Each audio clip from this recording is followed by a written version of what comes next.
the Dawn of DC books or whatever they're calling that. Yeah. And I read Batman, whatever it is, 135/900 or 134, whatever. But Batman 900, the most recent Batman. Okay. Pooh. Oh, yeah? Yeah, cat. Like dog, like donkey, like cow. Yeah. Still Chip Zdarsky? Yeah, but what it was is it was the final chapter of his long-running story. Really? That seems pretty quick. Why flag that as Dawn of DC when it's the last part of a story? That's right. I saw you tweet about. I wondered what comic you were talking about. I saw that tweet. Yeah, that one. That seems dumb. I mean, now being in the middle of the run of a book, that's one thing. Like that's what they did with Catwoman. Yeah. But there had been some changes, and so it picked up, right after those major changes, and you're wondering, well, why is this person here and why is that person there? But the story started somewhere. It started in that situation. Yeah. Where here in the Batman story, it is ending, and you don't necessarily know what the next situation will be. What's up, Doug? What's up, Doug? Yeah, I mean, something like the Dawn of DC, that I would figure would be considered a jumping on point. Exactly. So to have the jumping on point for somebody be at the end of a storyline seems kind of, but DC, as much as I have been enjoying new DC stuff more than new Marvel stuff, there have been some times I don't remember which event it was over the last couple of years, but I remember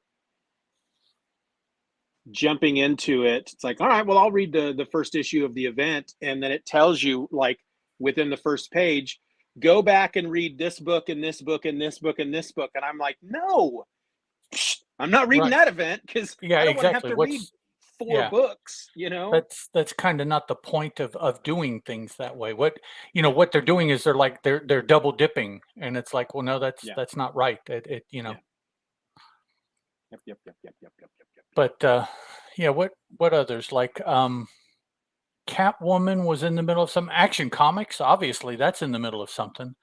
Nightwing, Harley Quinn, but those all started for the Dawn of DC at a starting point. Whereas, like I said, this Batman is the final chapter of that particular story. That's weird.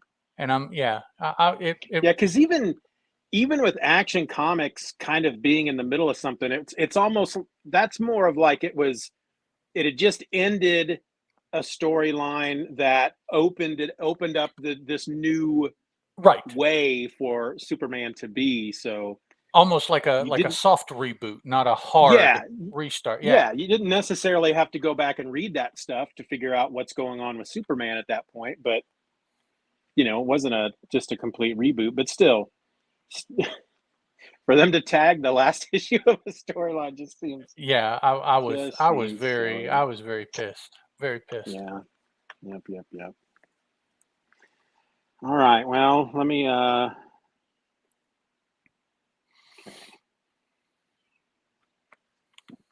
Excuse me for the burps. I read all three of these stories today, and I had at least one moment in each story where I went, or I cringed. One of them, though, was more, I think, on me. That I think it said a lot about me that I cringed at something. But okay. Well, I'll just tell you, it's the name of that town, Gay Town. It's like that meant something completely different back in 1940. Yeah, but, and I'm not. Yeah, I'm not sure why that was picked as the name of the town. I don't think it was reflected in anything about the town. So I'm like, why? Yeah. You don't see like a Gay Town, the happiest town in America, or anything like that. Yeah. So I'm like, why Gay Town? But okay, yeah. And I'm sure we'll talk about it when we get to that one. But I noticed. I don't think I'd noticed it before, but in that story, because they kept underlining Gay Town. Every time it came up, it was underlined. And I was like, have they always done that? But I noticed there was certain other things in the story that when they'd said it, they would underline it. So yeah, like proper nouns or something. I don't know. It was weird, but well, like I know, like the name of a book you're supposed to underline, like when you write it. I wonder if it has something to do with that. Yeah, I don't know. Yeah, maybe. Maybe some leftover of doing stuff for newspapers back in the late 30s, early 40s. Maybe that's something. Yeah. Yeah. Yeah. I mean, we know that they did their lettering and their word balloons. It's like from issue to issue, it's like they haven't come up with a standard way of lettering or any of that yet. So, yeah, you know, sometimes they have thought balloons. Sometimes they put their thoughts in parentheses, you know, in the middle of a word balloon. And so maybe that's just, that's their emphasis. Instead of bolding it, underline it. So. Okay, here's something. If you share or open a file with a link, you may not see the names of people who view it. People you didn't invite individually will show up as anonymous animals when they're in the file. So does that mean that somebody has hacked that Google file? Is that what that would mean? Maybe. I mean, I don't see anything weird changed on it that, we would say, and it would be inappropriate or anything like that. So I don't, and I only see up here at the top, I only see your image. You're not. Do me a favor. Jump out of it real quick. Okay, I've closed it. It went away. It's you. Because I'm not signed in. Okay, that'll do it. That's you got what the it link, was. So anybody with the link can access it. But since you're not signed in, it comes up as anonymous jackalope. That's weird. But I should be signed into Google. No, here it is. I'm not signed into Google. Okay, let me. Yeah, so anonymous jackalope. So if you ever see that, whoever else has shared this, you're not logged in. You can't make changes. That's pretty cool. Yeah, I just Googled Google Doc anonymous jackalope, and that's what it told me. It's amazing how much you can find by Googling something. Well, and probably a lot of people know it by now, but back in the day, it was a lot easier for me to find stuff on Google than a lot of other people because I came to the realization that Google was just a plain language search. Yeah. So you just type in the words directly that you're looking for, and that's when you would get the best results. It's not anything, not anything special that you had to do to search. Just search it the way you think it. Yep. I literally, when I'd search for something, I'd do it I literally type in the question. Mm-hmm. Yeah. What does blah, blah, blah mean? Or why is my something not working? And yeah. Okay, I usually have pretty good success doing that. There, now I see your okay. icon. Yeah, I see yours. Okay, sorry about that. But hey, we learned something. Weird, yeah. All right. Dang, now my freaking back is starting to hurt. That's not cool. But I have a little dinosaur with me. All right. That'll make it better. Yeah. If you were my grandson, you would be loving this right now. Sorry to disappoint. I have this little Spider-Man head, and I will, whenever we're doing FaceTime, I'll plop it in like this, and he just thinks that's so funny. Okay. Yeah. All right. Thank you, those of you like Doug who have joined live. We officially haven't actually started recording our first episode yet, but I don't know what else to say. I know. We can start recording it officially if you want. Yeah, you ready? I am now. All right, let's do this. Get a little bit of iced coffee here. Ooh, some strong stuff. All right. You're listening to the Superman Super Show, episode number 54, The Midsummer Snowstorm. Hello and welcome to the Superman Super Show. I'm a host. My name is Steven, and 1,000 miles over there to my right is another host, Mr. Ed Moore. Hi. Hi, Ed. Hello, Doug. Yes, Doug. And anyone else? Is anyone else showing as being on, Steven? I'm showing two folks, but Okay. Doug's the only one that's commented. You other folk out there. Hi. For anybody who's listening, if this is your first episode, we do these live on YouTube through a live stream through the Superman Super Show YouTube channel, and we have folks that join us through the YouTube chat, and so we often forget when we just start answering their questions that maybe somebody who's listening might not understand what it is we're doing. We're just veering off into something really freaky there. I used to worry about that, but I don't anymore. Hey, when I'm editing and I come across that in an episode, I'm just like, You want to drop in? This is editor Steven here. Do audio editor's notes. Yeah, I just wanted to say that we stopped here because that's a lot of work. That's a lot of extra work right there. So I know that's not going to happen. That's not going to happen. It's like people will either understand or they just will not listen. It's either going to drive them crazy and they won't listen, or they will understand and they'll continue to listen. We have no control over that at all. So before we really get into any kind of banter, this is the normal portion in the episode where we have spontaneous banter that we typically make you and I plan individually what our banter is going to be for every episode. Right, yeah. Because that's the kind of people we are. It's but pre-bantered banter. Yes, it's preconceived banter. I got an email back on April 22nd. Not I, but the show did. And you and I had talked about, you brought up a couple of weeks back that it might be time for us to do another feedback episode, but we don't really have a lot of feedback. Okay. But this particular email I felt I needed to share because it asks us a specific question.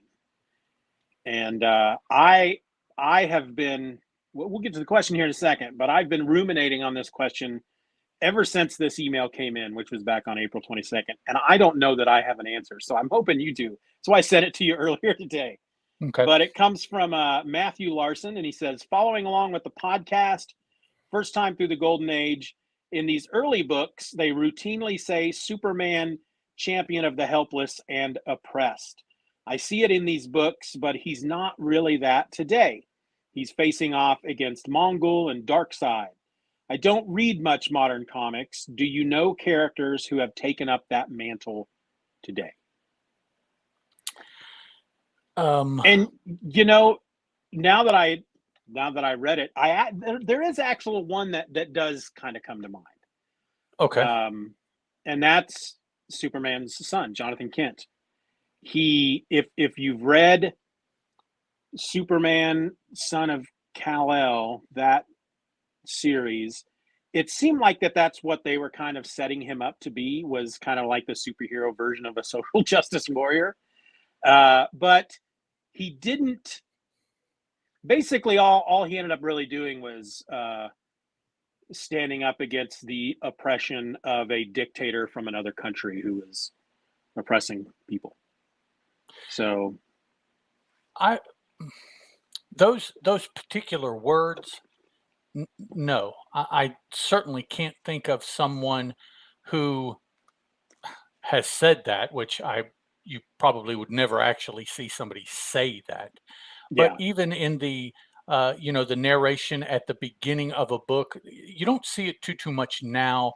But I know back in the 80s and 90s, like say a John Byrne, a Chris Claremont, there was some word slinging that they would do, and they would lock onto it, and it would be the exact same in every issue at the beginning, a concept or something like that. But nobody really does. I think nobody really thinks that that is necessary now. I don't know, but I don't run into that as much. Um, so nobody says it. Now, somebody might think that in their mind as they're going about their, quote unquote patrol or something like that. Yeah. I helpless and oppressed for some reason puts me in mind of Black Lightning for DC. Yeah. Um, so probably to me, about the only people that would do that would consider what they're doing as those descriptors would have to be somebody that is quote unquote street level, somebody who Agreed. lives with where they are superheroing, whether it be their block, their country, their even their planet, depending if they didn't get off planet and it was, maybe a planet involved in some sort of civil war or somebody was warring against them, a Rand Thanagar kind of thing or something like Yeah. that. But I think to consider the fact that you're helping the helpless and oppressed, I think it would take a really reduced point of view. You'd really have to be Yeah. focusing in on, and I don't know, maybe there is somebody out there whose hero focuses on their um they are of the same as the people that they're helping, whether it be a racial or a kind of people like uh, the Romanese, or something that is a smaller group Yeah. of people. Otherwise, yeah, somebody like a Superman who is this big I mean, everybody everywhere all the time. Yeah, that nine wouldn't times work. out of 10, you have a superhero, whether they're street level or not. Um, in the end, ultimately, they're fighting crime. It's they're Yeah, not specifically going out there and finding people who need to have right. uh, somebody champion something for them. Doug says that he thinks Nightwing is kind of doing that now, and yeah, I would agree with that, especially I'm not 100% caught up on Nightwing, but he started that foundation Hmm. to make Bloodhaven a better place and to help homeless people and stuff like Hmm. that. And then I think Green Arrow has always meant to be that I kind of was just hero. I was just thinking that. Um, Yeah. Whether or not, depending on who writes him, Hmm. really depends on whether or not he is that. When I think of like champion of the oppressed, it's like I almost think of somebody like the A Team who, if you need help and you can't find it anywhere else, cops aren't helping you, the government's not helping you, you find the A Team and they'll Right. help. That's what I think of when I think of champion of the oppressed. But I mean, ultimately, it's somebody like a Green Arrow or a Batman or a Black Lightning who are down there on the streets getting rid of the types of crime that the police aren't. You could Right. say that's being championing the oppressed. So Well, I mean, even, as we're talking, thinking about somebody like Daredevil, who maybe gets pulled away, but yeah, his focus is always the people of Hell's Kitchen, yeah, that yep, one particular part of New York. He may have to go somewhere and do something else, but he always comes back there. And at night when he goes out, that's always where he goes out, is running yeah. around Hell's Kitchen. So he, you know, And Superman. It's the Golden Age Superman for a lot of these stories. It is really specific. He's not just fighting crime. He's mm-mm, taking out crooked auto manufacturers because right, people are getting in too many wrecks. He's destroying tenement housing because the landlords aren't playing fair with their tenants. He's rescuing children from wayward youth homes and stuff like that. But right, you know in general, it's like the what we've kind of I feel like what we've kind of gotten to nowadays is, yeah, you've got a guy like Daredevil who he focuses on Hell's Kitchen. He's there to help the people of Hell's Kitchen, but really what you see him doing most of the time is just fighting the supervillain of the moment that happens to be doing whatever they're doing right in Hell's Kitchen, whether it's a serial killer or bank robber or whatever. He's still 9 times out of 10 they are still kind of going up against more of the costume criminal element more than, you know, I've noticed that there is a I don't know, that the car factories are building inferior cars and people are getting hurt because of it. So I've got to go in and destroy this car factory, you know. There's nothing that specific, but I think when we do talk about someone like a Daredevil or a Green Arrow or even a Spider-Man, that's kind of what they're doing. That's why they're considered street level heroes. They're not there to stop the alien invasion. They're there to help the They're average not the Joe. Avengers or the JLA, the Guardians of the Galaxy. They're not. Yeah.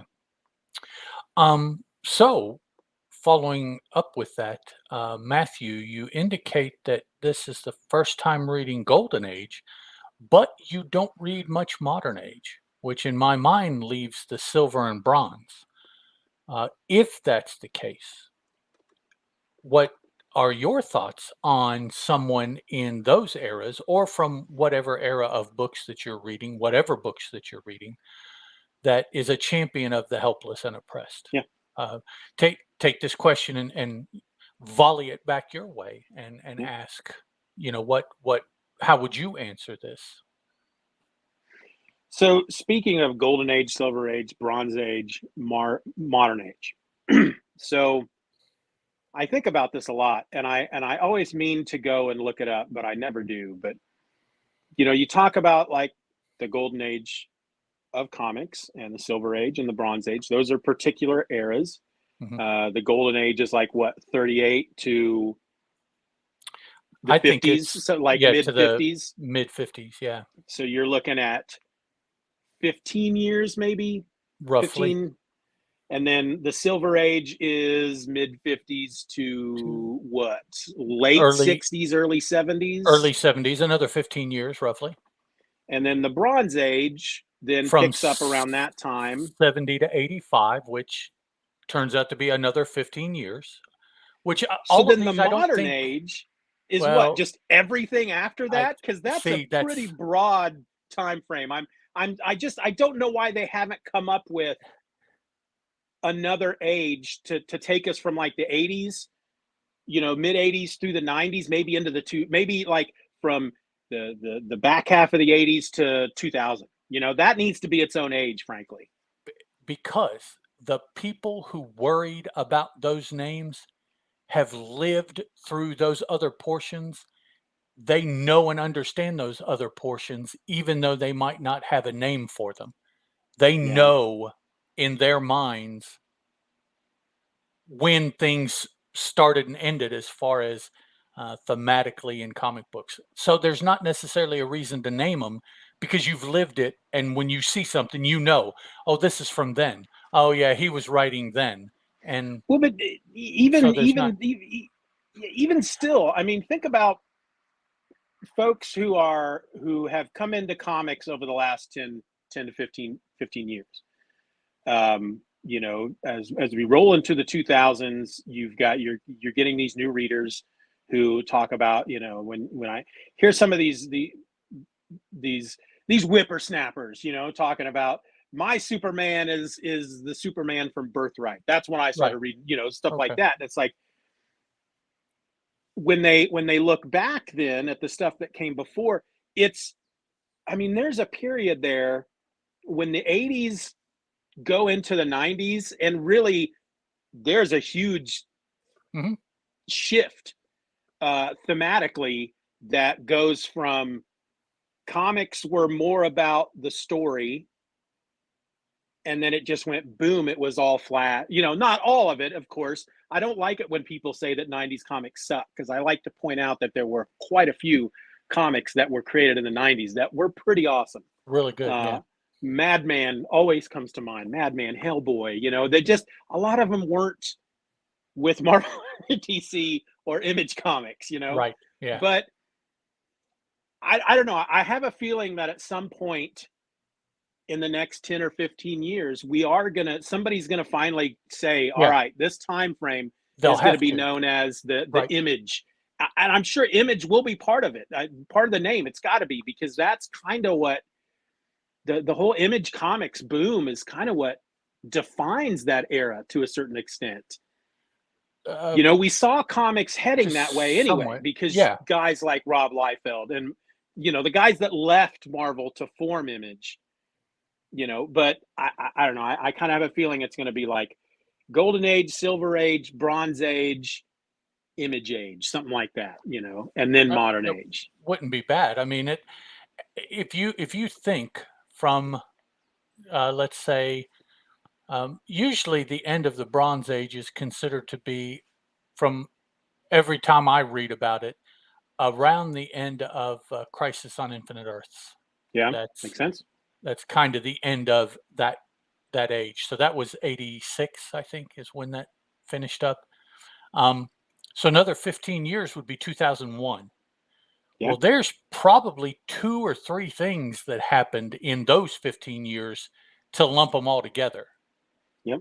So you're looking at 4 or 5 year intervals there. And then from 2000 until, I don't know, really,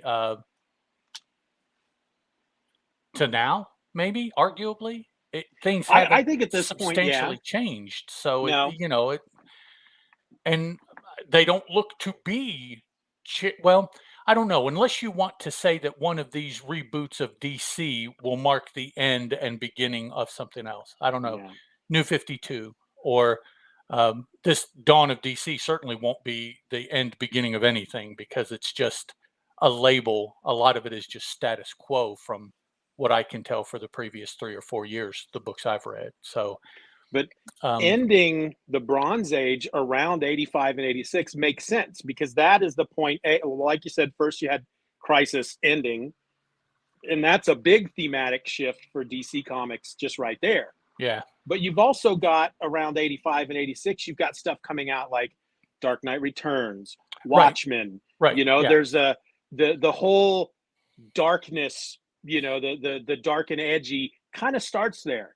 And for a lot of people, I mean, maybe not some of us, but for a lot of people, the whole dark and edgy kind of defines that era from like the late 80s into the 90s, Yes, but in the the early extreme. 90s, right? In the early 90s, though, is when you start getting belts and pouches and leather and stuff like that, which is not dark and gritty, but No. that still exists. So it's like 2 big themes now are running side by side, depending Yeah. on what you Yep. read. And you've So it, also got you've always had creator owned books, were always a thing going, like, because you had like ElfQuest, oh yeah, TMNT blew up in the 80s. That's completely creator owned. But going into the 90s, I mean, that's when kind of the big, it felt like more of a creator owned renaissance at that point, because of those guys forming yeah, Image Comics. Because because then of you have, Image. yeah, because then you get stuff like I said, like Madman and Hellboy, and Yeah, stuff that they had going on at Vertigo, that even though they're DC stuff, they are still considered creator owned books, because for a lot of those deals that those creators hmm, made to be in Vertigo, they still kind of owned a lot of that. But right. I think I don't know. I feel like at some point in our lifetime, before we are rested in a pine box, we're gonna see a new. They're gonna define that period Yeah, as separated off as its own age sure. There'll eventually. be a new age, maybe 2, just Yeah, depending, to yeah. kind of catch us up. But I'll let I'll let other people who are Oh yeah. worried about that. And I am much I'm a like, little worried. well, I'm like the people that I described. I lived it. So I Yeah. can pick up a book and I can, to a large extent, I can place it within 2 or 3 years of when it came out Oh yeah. before I even Yeah. look at it, just looking at the Yep. cover. So I know the ages, even though I might not have a name for it. I can Right. describe it enough to tell you why this is part of its own thing, if you show me something. So that's good enough for me. Yeah. I'm not, I don't need to describe it for my collection or my books in plastic or my, Yeah. it's like, Yeah, I don't need any of No, that. I get that. My brain, however, I feel like my brain needs to define. I need Okay. because I can look at like the stuff we're going to talk about today. I can look at that and go, oh well, that's Golden Age. Hmm. I can look at a Silver Age book and go, oh, that's Silver Age. But then you give me like an image book, for example, like a Rob Liefeld or Spawn #1 or something, and okay, that's 90s, but Okay. my brain wants to lump it into an age, because then I go, well, it's a 90s book, but it's part of the modern age, but it doesn't really go side by side with maybe some of the stuff like that Tom King is doing for Right. DC right Yeah. now. Right now. It's Yeah. like It's like, there's yeah. like a wide chasm Right. between Youngblood #1 and Danger Street that's going on right now. Hmm. It's so my brain, the whole neurodivergent thing I got going on, it needs to categorize it, but the lazy part of my brain doesn't want to do it. I don't want to have to categorize Right. it. Yeah. So it's like I need it to be named. I need that, but I'm not going to do it. Call it modern age A, Yeah, and say A is until 2000, and then yeah. yep. It's just it's weird to think of books that came out. I mean, good Lord, Youngblood #1 is 30 years old. Hmm. And it's weird to think that being in the modern age, but Well, and if you look, there are places I think where there is an atomic age that's delineated, yeah.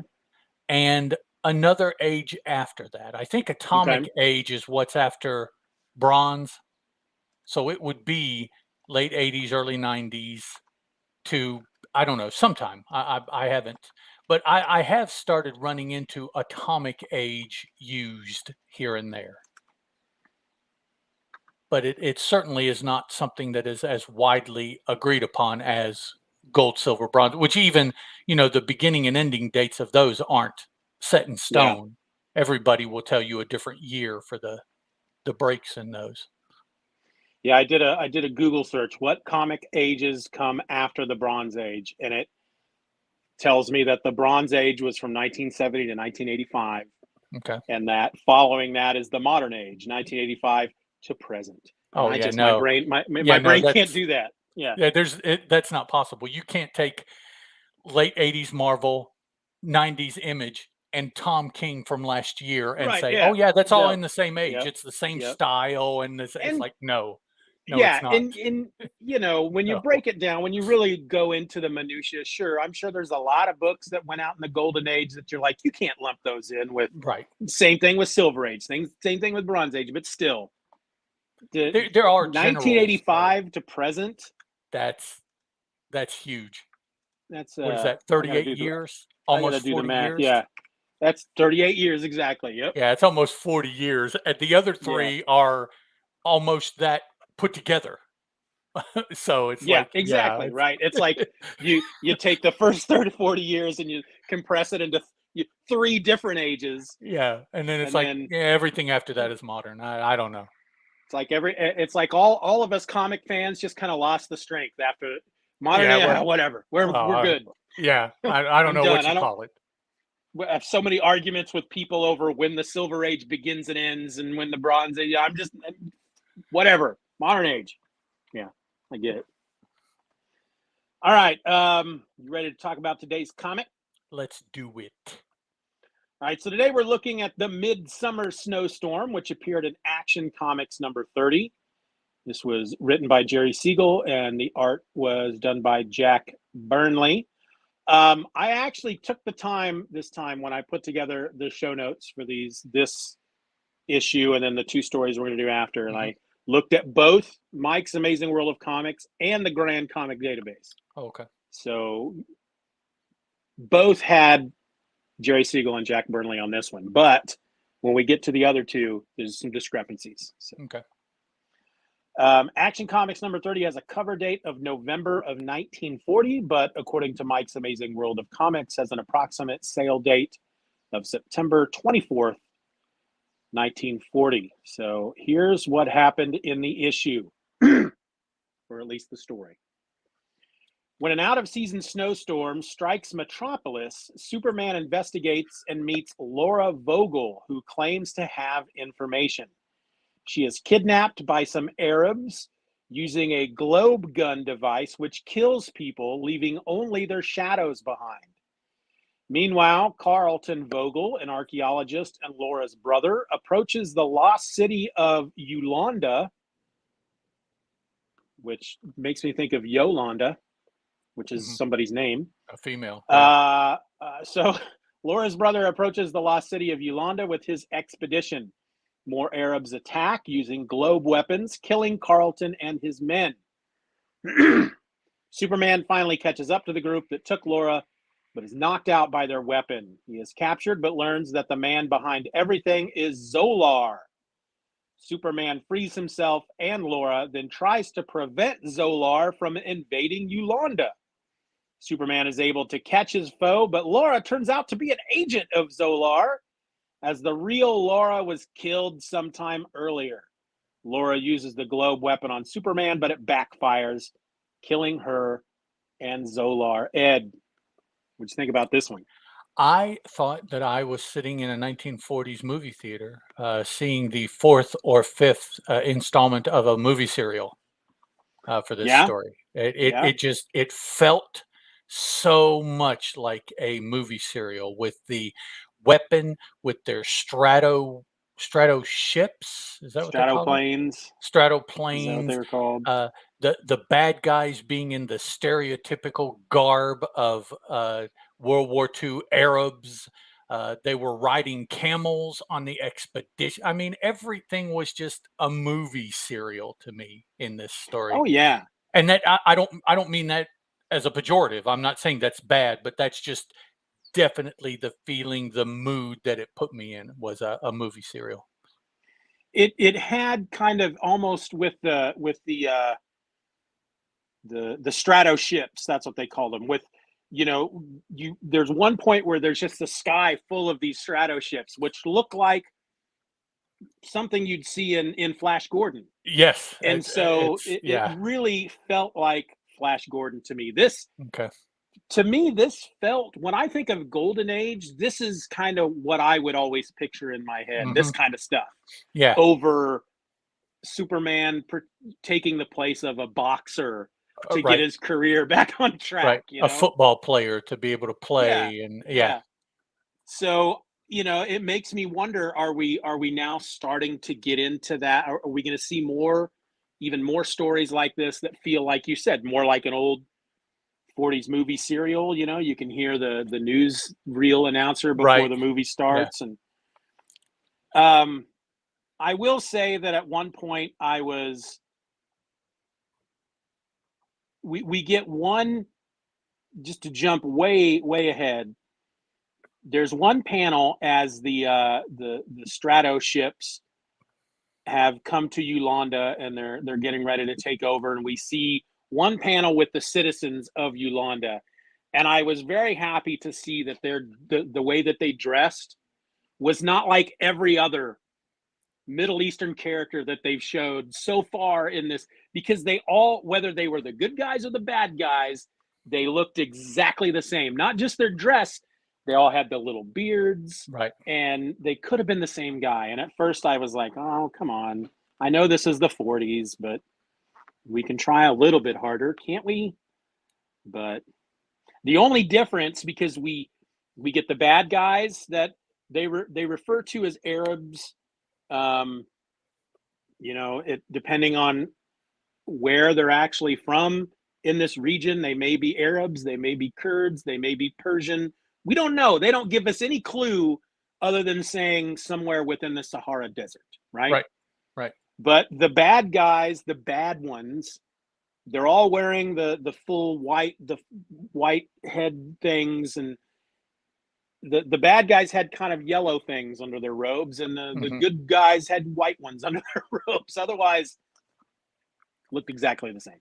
Well, and you don't even know necessarily that all of the people that are called good guys or bad guys are all coming from the same area either. I mean, they might be based in the Sahara, but they could be coming from a whole half a world, and so, and we can sit here and we can judge Oh by yeah. what we feel and know today. Yeah. Um, but the bottom line is that at this time, honestly, no one called creators on doing stuff like this, and No. that's No. why it was done. It, there has to be situations where if someone had just mentioned, Yeah. "Hey, can we just change things up a little bit? Can we do anything?" It would have changed, but no one did that. And so for years, those representations, stereotyped that they are, just continued. It just, you know, Yeah, and I think we've mentioned it before. so It's like that kind of stuff, as far as I can tell, does not come from a place of hatred. It's ignorance. They just right, they didn't know. not And necessarily. Yeah, yeah, yeah. yeah. Um, once you get beyond that, though, once you get beyond that, it was a pretty fun story. I Mm, really, the first time that those dudes put your helmets on, and then they fire that gun, and the globe comes out and yep. just disintegrates that woman, and there's nothing left but her shadow. It's like, Yeah, I'm I was like, gonna say holy there's crap! Did they just let off like a tiny nuclear bomb or something? It, really. that was pretty. It was a pretty fun. It's. I felt like this was something that we have yet to. We have not come across anything like this in Mm-mm. any of these Superman stories so far. No, As this crazy as some of those Luthor stories and Ultra Humanite stories were, this was something a bit different. And I was really quite shocked. I thought, did Jerry Siegel really write this? Because this, I don't want to say it was more sophisticated, but it almost seemed like it just the storytelling went up a level, because there was a bit more creativity with just the mhm, idea of these globes that disintegrated people. What they were using, like radium or something like that, radium. and Yeah, they even gave you an explanation of why only their shadows were left. I don't remember what the explanation was, but they do give you that. um we had the woman that you think is the Vogel lady, and then come to find out she's not. I was I don't know why I didn't see that coming, because we did see the woman in the car with her get out and die. exactly. And I I didn't put, yeah. I thought it said, let's see. Um, I thought it said something about her being Vogel, but I guess it didn't here looking back. But I assumed it was because the car got stuck and she wasn't content waiting. She Yeah. had to go meet Superman. So at Yep. that point, I assumed that's Vogel. I Now, don't yeah, know who her companion is, but right. you know, I did too. I thought, holy crap, they just killed the woman that he had come to, that's going to explain all this. But then exactly. the other woman, it's like, oh no, I guess she's Vogel. No, you I know? didn't know who she was, but I didn't think she was Vogel. Um, I don't I know. didn't I can't I didn't explain think why she they was. I didn't. grabbed her. Yeah. I mean, she's working with them, so why would they go, I can't Right. I didn't really try to suss that out in my head as I was reading it. Um, I guess I was thinking at the time that it's just a companion. She had Yeah. an assistant. They killed the one. Well, now they have to make sure to kill the other also, and so that's why they grabbed her out of the car. Ultimately, she's going to have the same fate as her companion, who was the more important of the duo. So, Yeah, and I didn't think that she was Laura Vogel until she told Superman she was. yeah, Once she said that, I was like, oh, okay. I I didn't mean, believe her. I see. I did. I didn't. I didn't at any point go, I don't know if I trust this girl. I hook, Yeah, line, and sinker. I was like, oh, there you I go. thought Hey, she's who she said she was, yep. and Why so would she say otherwise? I was Yeah. quite taken aback when she betrayed Superman. But and we get Lois. I don't understand why Lois was even put in this story. She's there again just to be put in To danger get so in he the could save way. her. Yeah, to Yeah, get in and the then once he way. saves her, it's like, all right, she no longer has anything to do with the story. Yeah, that's I don't know. To maybe to try to gain some female readership in that a female Maybe. was involved in the story. Although females played a pretty important part of the story in general, Yeah. Oh yeah. without having to be Lois. But yeah, I don't know. I guess this was the 1940s equivalent of fridging. I don't Yeah. know. Yeah. That's But I felt that first of all, we got Jack Burnley on the art. I've said it before. At this point in the life of the Superman titles, he's been my favorite mm, of the artists that have been on any of these stories. sure, He brings a sense of realism in there that the others don't. Um, and because of that, and then the idea behind the story, that I felt like this was a sci-fi story that was a notch above sure. many of the other sci-fi stories that they've told in these Superman books so far. I agree. The panel on page, you're looking at the Golden Age compendium book, right? I believe so. Yeah. Issue, sorry, page number 335, where Zolar is, and Superman breaks into his ship, Zolar's ship. That image of Zolar with his shadow behind him, When does he's doing that this, not look like a still out of a movie? yeah, it looks like the vampire guy. Looks like that old Nosferatu? Dracula movie. Yeah.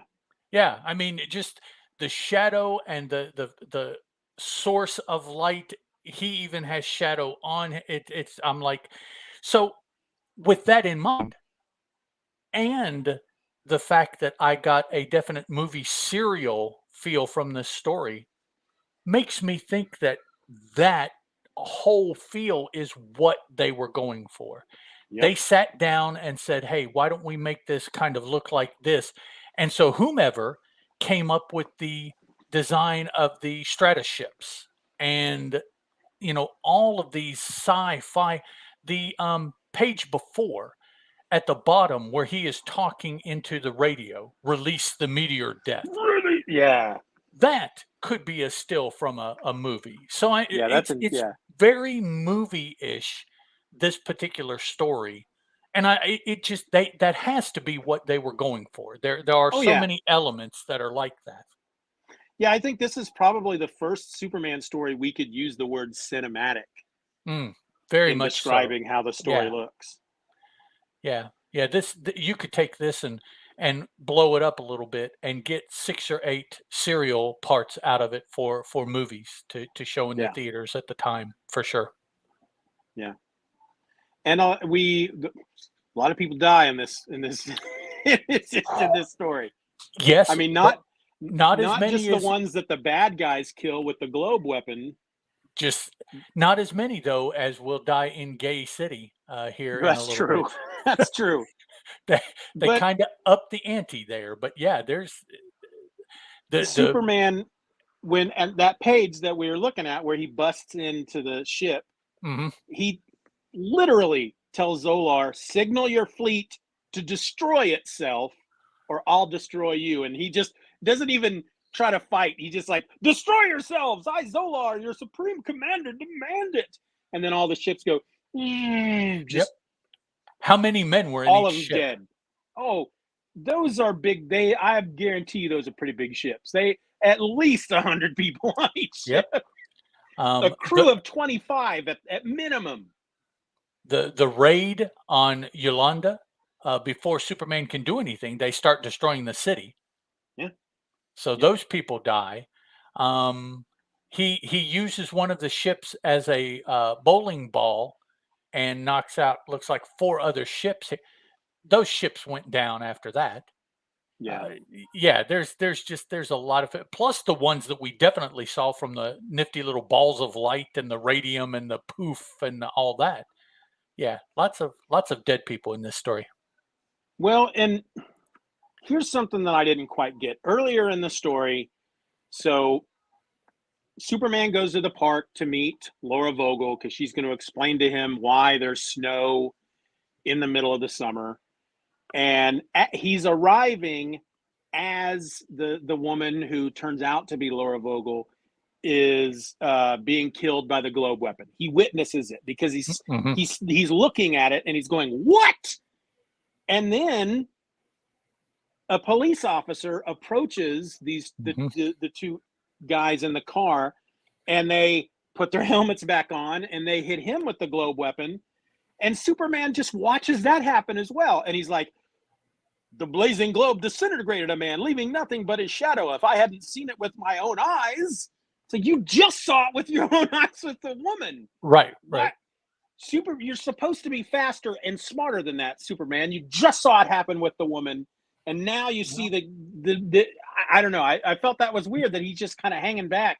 Let's see if the same thing happens to this guy. I guess we had to have proof that the bad guys were truly bad. Killing one person isn't enough. If they kill two, they're really bad. Yep. So, and they even say as that. I mean, that's a great panel with when the cop, you have the globe there in the corner, and he's like shrieking back, and it says, "For fulfilling his duty, the policeman is blasted into nothingness." Really kind of, this is an innocent man that just died. That's it. Yeah. He did not deserve that. The woman that we just killed, she chose to be a part of this. So it's not as bad that she died, but this cop wasn't. He's just trying to do his job. He was just doing his job. Yeah. Yep. But it's. I felt like, and I felt the same way with the next two stories we're going to talk about in the next two episodes. It's like starting with this Action Comics number 30, it's almost like, all right, Superman's been taken up to another level. It's not like, holy crap, this is a whole new level. It's like, boop, it just jumped up a notch. Right. It's like the art's better. The story is just a slight bit more imaginative. There's some crazy sci-fi elements. But I mean, when we get to the next one, that's a crazy sci-fi type of hook going on, what's happening to those people as well. That was the one with the radium, wasn't it? Was it? No, it was this one. Was it this one? Okay. Yeah. That's why he was wanting to take Yolanda, is to get the radium stores. That's right. My favorite part of the whole story is when Superman is on one of the Stratoships, and I think it's Zolar's Stratoship, and he literally just slams his foot into the floor and cracks the whole ship in half. That was pretty awesome. Yeah, that was pretty cool. It wasn't Zolar's ship, was it? Wasn't it the ship that had him captured? Yeah. Yes, it's before he gets on the Zolar ship. That's right. Right, they were taking him to Zolar because they captured him, and and the huge ship snaps in two halves, severed by Superman's powerful muscles. Yeah, so it's like, I don't know. Jerry Siegel has just entered a new, kind of a new era of story writing here, or he just didn't write it, and there's no way for us to know that. No, not at this point. Yeah. Very last panel of the book, this story was pretty funny, where Lois tells Clark that Superman fumbled his attempt to save Laura Vogel, but at least the weather is back to normal. And Clark's response is, "So your idol has fumbled, eh? Pardon me while I laugh." And then you got I guess that's the editor in the background wiping sweat from his brow, because now it's back to being a normal summer's day. Right. Yeah. It's hot again. Yeah.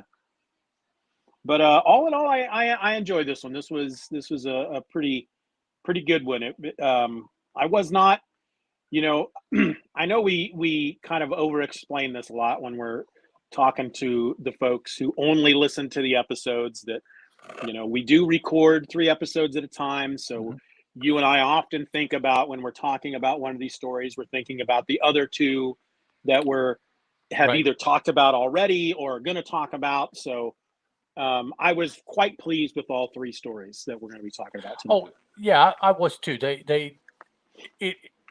All three together left me with a different feel than sets of three the previous handful of times. And typically we've been it's like we get like a couple of really great stories in Superman, and then we'd go to Action Comics and it'd be like, that wasn't any good. And then we get back to Superman. Okay, those stories are great. And they've been feeling, the Superman story, the stories that are in Superman have been feeling different than the stories that were in Action. So when I got to this story, after having just read, we did the Superman #6, 4 stories in that.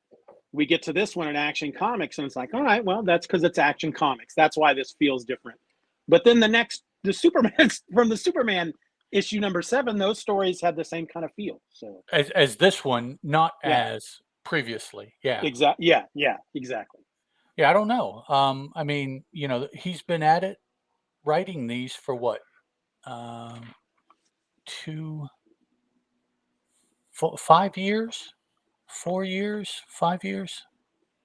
Well, if we're talking primarily Superman, April of 38 to no, just a year.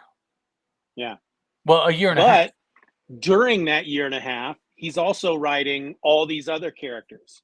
So you can't write that much and not. I mean, it's not a good writer that doesn't grow as the more they write, the more things that they pick up on and start changing the way that they're doing things because of that. So, and even though it's only been a year and a half, which I didn't necessarily mean to downplay, this is into the 50s, almost 60 different stories that he's written. Oh yeah, just for this one character, much less any of the other characters that you mentioned. So yeah, even just prolific. By himself, Superman, his understanding of what he wants to do with Superman has to advance. He has done this 60 times. Number 61, it's impossible that it would feel like #1 at this point. There's just no way. So I guess think about those first 5, 6 Superman Action Comics stories, and again, you're talking about him taking the place of a football player because the coaches are crooked. This is leaps and bounds above those stories. Yeah, this is a much more thought out, a much more involved story that he's relaying in this one. Yeah. Yep. Let me just flip through it here real quick before I was about to say I don't have anything else to say, but I need to start taking advantage of the fact that I get to edit these episodes. And so there you go. We can have some dead space during the live, but that's it. You can, I get to take that out when we're Editor Steeven can do his magic. That's right. I am in control. Yeah. Put in little voices and stuff like that, like people do on other shows.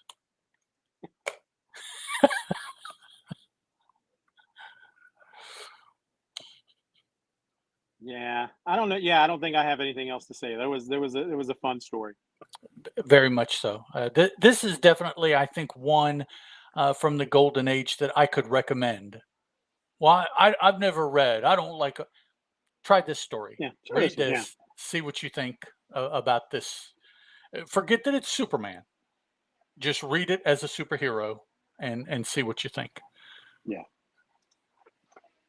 And I want to real quick, because I notice whenever I'm putting these show notes together, a lot of times over on Mike's Amazing World of Comics, he has some notes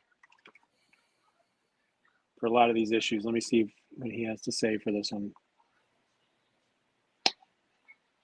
Comments: George Taylor is still the editor of the Daily Planet in this story, indicating it must occur chronologically prior to the first story of Superman 7.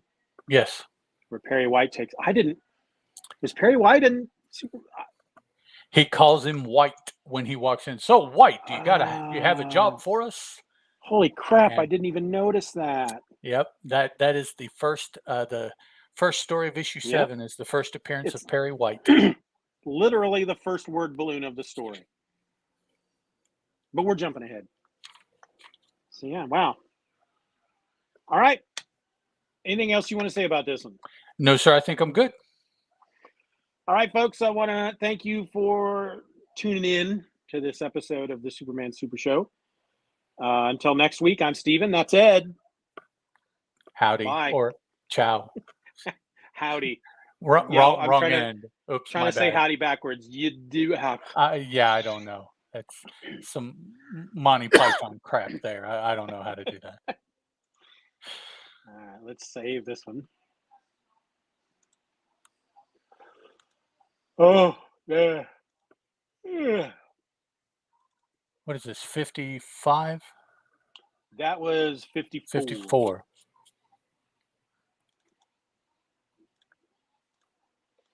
I tell you, I have not been sleeping well lately. I had gotten a prescription a number of months back from my doctor that, if I'm not sleeping, if I can't get to sleep, or if I wake up and can't get back to sleep, take one of those and boom, everything's great. Ran out of those about a week and a half ago and just haven't gotten off my ass to make it, because I have to make my 6-month appointment so I can go in and get re-upped you have on to my get meds another script for them? Yeah. Oh, yeah. Because they'll give me they'll renew them for 6 months. Oh, but okay. They require me to go in every 6 months. Not longer than 6 months. Yeah. Okay. Yeah. Well, I guess that means you know what you need to do. Yeah. It's been so weird though, because I've had insomnia before where it's really frustrating and I'm just laying there going, oh, I can't sleep, this sucks. But this has been more like, I just don't feel tired, so I'll read some comics or watch some TV, and next thing I know, it's like 3 a.m. and I'm just like, all right, I guess I'll go to sleep. You got to sleep, man. Yeah, you got to sleep. Your brain, you sleep for your brain. You don't sleep for your body. Yeah, and exactly. your brain has to have downtime, or it starts doing some really peculiar things. Oh yeah. All right. So that was issue 30. So I'll close that. And all right. Trying to see if we can get that was an hour. Yep. Let's just see if we can get these next 2 stories in the next hour. Well, you know that my earbuds will go out after 2 hours. So. But you can't talk about the ages of comics in just 15 minutes. Oh, yeah. That's not a discussion that is. Yeah. Yeah. All right. Yep. All right. I'm ready to go. Are you good? I'm ready to go. Howdy, folks. You're listening to the Superman Super Show, episode 54, Metropolis's Most Savage Racketeers. 55. 55. Okay. Wow, I put 54 on the notes. You did. See, I'm reading what you wrote, and you're telling me it's wrong. That's right. You were doing what you were supposed to do. You're like the cop in the previous I'm just issue. doing my job. Doing your job. Okay. And I destroyed you. All right. Howdy, folks. You're listening to the Superman Super Show, episode 55, Metropolis's Most Savage Racketeers. Hello and welcome to the Superman Super Show. I'm a host. My name is Ed, and 1,000 miles and 3 yawns to my left is another host, Mr. Steeven Orr. Hello. He says, eyes watering. It really just freaking hit me, man. That's all right. I'll be all right.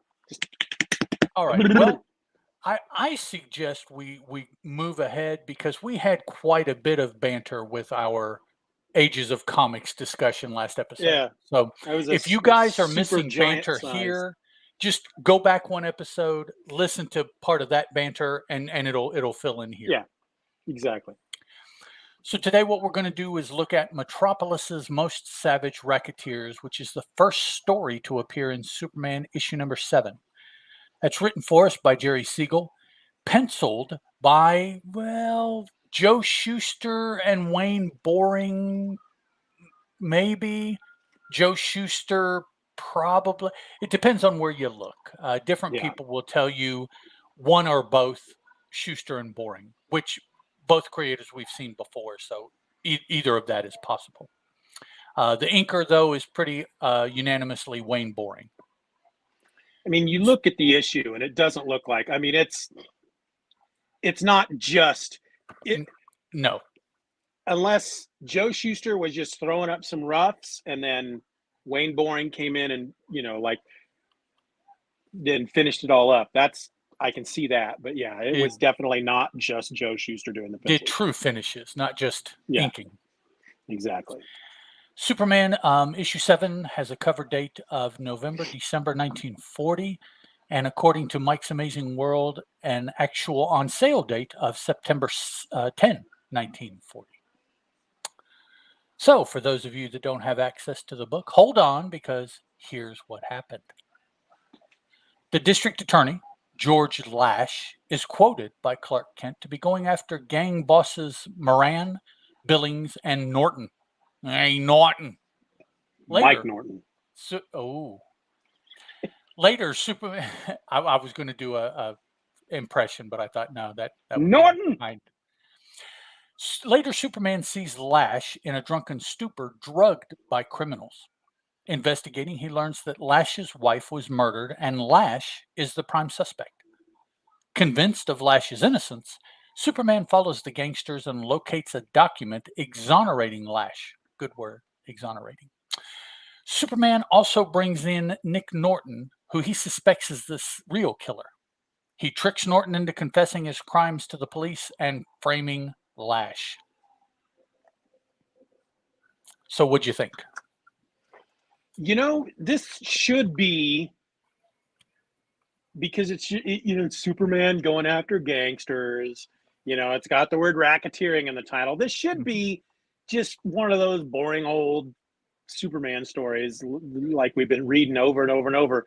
This was a lot of fun. This was, it looked good. Even though it was Superman versus gangsters again, I think there was something a little different going on over what we've been dealing with so far. What grabbed me is the difference in the art.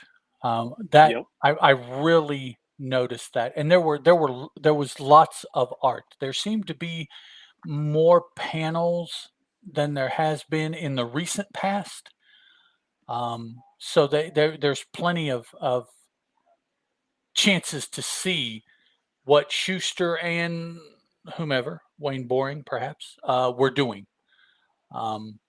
And I do have to point out, we do have a Superman hanging by his hands here, not a lynching, but a hanging by his hands with a, I see fingers, let me grab this hammer, pounding on the fingers kind of response from the gangsters. So that's our first hanging Superman in, I don't know, probably 10 or so stories. Yeah, it seems like it's been a while. Been a while. So they're getting away from that. And here before too long, I'm sure they will completely, because when Superman starts to actually fly, there probably won't be a need for him to hang around. He can just levitate or whatever he does. So, and I also have to throw out a hanging Superman is not to be confused with hanging Chad. Yes, Chad is a completely different kind of hanger. You usually only see him hanging every 4 years. That's it. I'm suddenly inspired to write about a superhero called Hanging Chad, where he just hangs from ledges and listens to bad guys do bad things. There you go. He is the superhero's stoolie. He takes this information and passes it on to whichever superhero he can find and gives them information on what's going on. The story itself was a little bit more complex, let's say, than just a lot of the standard gangster stories and stuff like that. You had the fact that, first of all, it was I want to say DA, but it was the prosecuting attorney. Is that what they called him? Which I guess is the equivalent of a DA. Yeah, I would assume so. Yeah. He was involved. His wife is involved. 3 different gangsters are involved. We don't know that they're necessarily part of the same quote unquote family. Maybe they're working together, but they each are representing a different group of men. So that would add a little bit of complication. I will say that they didn't fridge Lois in this story. Nope. This was pretty much Superman coming and going and doing stuff. So a little bit of a break, since they did kind of fridge her last story. They took a break here with this one. Yeah, she kind of, she's there at the beginning. She's there when we meet the gangsters. She's a part of that. And from that moment on, she's just no, until the very end, she's just not in the story anymore. Right. They didn't use her for any kind of leverage or anything like that. And we did mention, haven't mentioned it here yet. We mentioned it last episode. Very first panel, Clark comes up, got a good assignment for us, White. Yeah. Which is the introduction of who will turn out in several issues from now when they actually give the first name. This is the introduction of Perry White, who, for those Superman fans out there, will know he goes on to be the editor for a very long time. And he was, the radio show that's going on concurrently with this has Perry White as the editor on the radio show. Right. They'd already introduced him. So this is another one of those characters that you, of course, associate with Superman and just assume he originally was, he originally showed up in the comics. He's always been around. Yeah. But no, he comes from the radio show. And in the last episode, when it was discovered that, when I discovered that this was Perry White, I said, I can't believe I missed that. But, of course, I just would have glossed over the fact that they referred to the editor as White. That's what I'm used to. Or it's just the name. You didn't have to see what the name was. You just know that he was referring to the editor. Okay, and go on with the story. So yeah. I have to point out that, where is it here? Lois calls Clark a particular name at some point in this story. They're given the assignment to go talk to the prosecuting attorney George Lash, who is apparently a big egotistical guy. Lois is not a big fan of his. And then they go out to eat, Lois and Clark, and there in the restaurant are the very 3 crime bosses that Lash has told them he's gonna send up the river. And apparently they've already printed that in the newspaper. They've already told the story. And so when they see the 3 of them over there, Lois wants Clark to go introduce her to them because he kind of knows them. And Clark doesn't want to do it. So what does she call him? A panty waist. Panty waist. Here it is. Okay. But waist is spelled W-I or W-A-I-S-T, as in like the elastic in the panties, not what panty waist normally means. The panty waist. So that's kind of weird. I said before we started recording tonight that there was a moment in each one of these stories that made me go kind of cringe, and that was the moment in this story. Panty waist? Okay. Yeah. I don't know. I don't expect that. A, in my Superman stories, and B, coming out of Lois's mouth. I mean, sure, she's called him a coward and stuff like that, not being a real man, but panty waist? It's the late 30s, early 40s. Men, first of all, are writing this. Let's keep that in mind as well. Yes, that's true. We're at a female writer. I'm sure something a little bit higher brow could have been introduced there than panty waist to get across that point. And the way they spell it makes me feel like it's a word, a name that maybe they just used it a lot back then, but maybe Siegel doesn't quite understand what it actually means. And so Could that's be. why It's it's just something spelled he's that heard. way. Mm-hmm. Yeah. It's just one of those words that's part of the vocabulary at the time that people say all the time, and you don't really understand what it means until somebody points out it's not the waist around. It's woo. Yeah. It's pretty. I don't know. I found that kind of crazy. I did really quite enjoy, though, when he does introduce Lois to these three gangsters. Right away, they start hitting on her, and Right away. she's not having any of it. She's,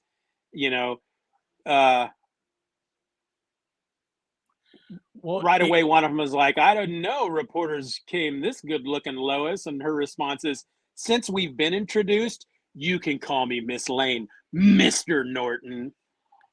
Even Clark is getting in on it. Yeah. Yeah. One of them says, "That's how I like them, brother, spunky and with looks." And he says, "Don't we all?" Don't we all? So, Jeez. I mean, Clark is right there, man. Yeah. And then the Moran, who apparently is the tough guy of the three of them. Norton is the ladies' man. He's the suave. He's got the pencil thin mustache. He's like a Tony Stark. He is, but as the kids say, is he DeBonner? I've never heard that before. That's the first. I think that's the first time I've ever heard that. Rather than debonair, he's DeBonner. Okay. Yep. Right over my head. Sorry. Okay. But they point out that, use the reporters that put the story in the paper, and Moran just gets, "You can quote me. Mike Moran is saying the guy's full of hot air. Get that? You can quote me." And Lois is like, "We get it." Yep. Lois is not impressed. She's not scared. She's not impressed. Yeah. It's scenes like that make me really enjoy Lois, when she's used more, when she's not just used as the person that Superman has to save, because that's not her purpose at all in this issue. No. She's just, no. But yeah, she's the next. You get that Princess Leia vibe from her with scenes like that. The next page, the top row, the middle panel. Have we seen speed lines on Superman like that before? I don't think quite like that. No. That seems like a lot of effort was put into that. Even the lines are even colored as the different parts of his uniform that they correspond to. Yeah. So that's I thought that was an interesting change. Just that, at least that one panel, that they had gone to that kind of detail. Yeah. Yeah. Yeah. That's Wayne Boring. You get these guys like Jack Burnley and Wayne Boring in here, and you got some good stuff going on. Yep. They start adding to it. Oh, yeah. So, I was really quite shocked when we find out that Lash's wife is dead. I didn't believe for a second that he killed her. Oh, yeah, of course, no. But I was just like, holy crap! Those gangsters just took it to a new level. It just got real. And as Superman goes to investigate, though, you got to admit, it really looks bad for Dude. Yeah. I mean, yes. But there's two moments in this book that are very contradictory to each other. So when the thing that the police use as their proof that it was him, that it was Lash that did it, are the cigarette butts in the ashtray.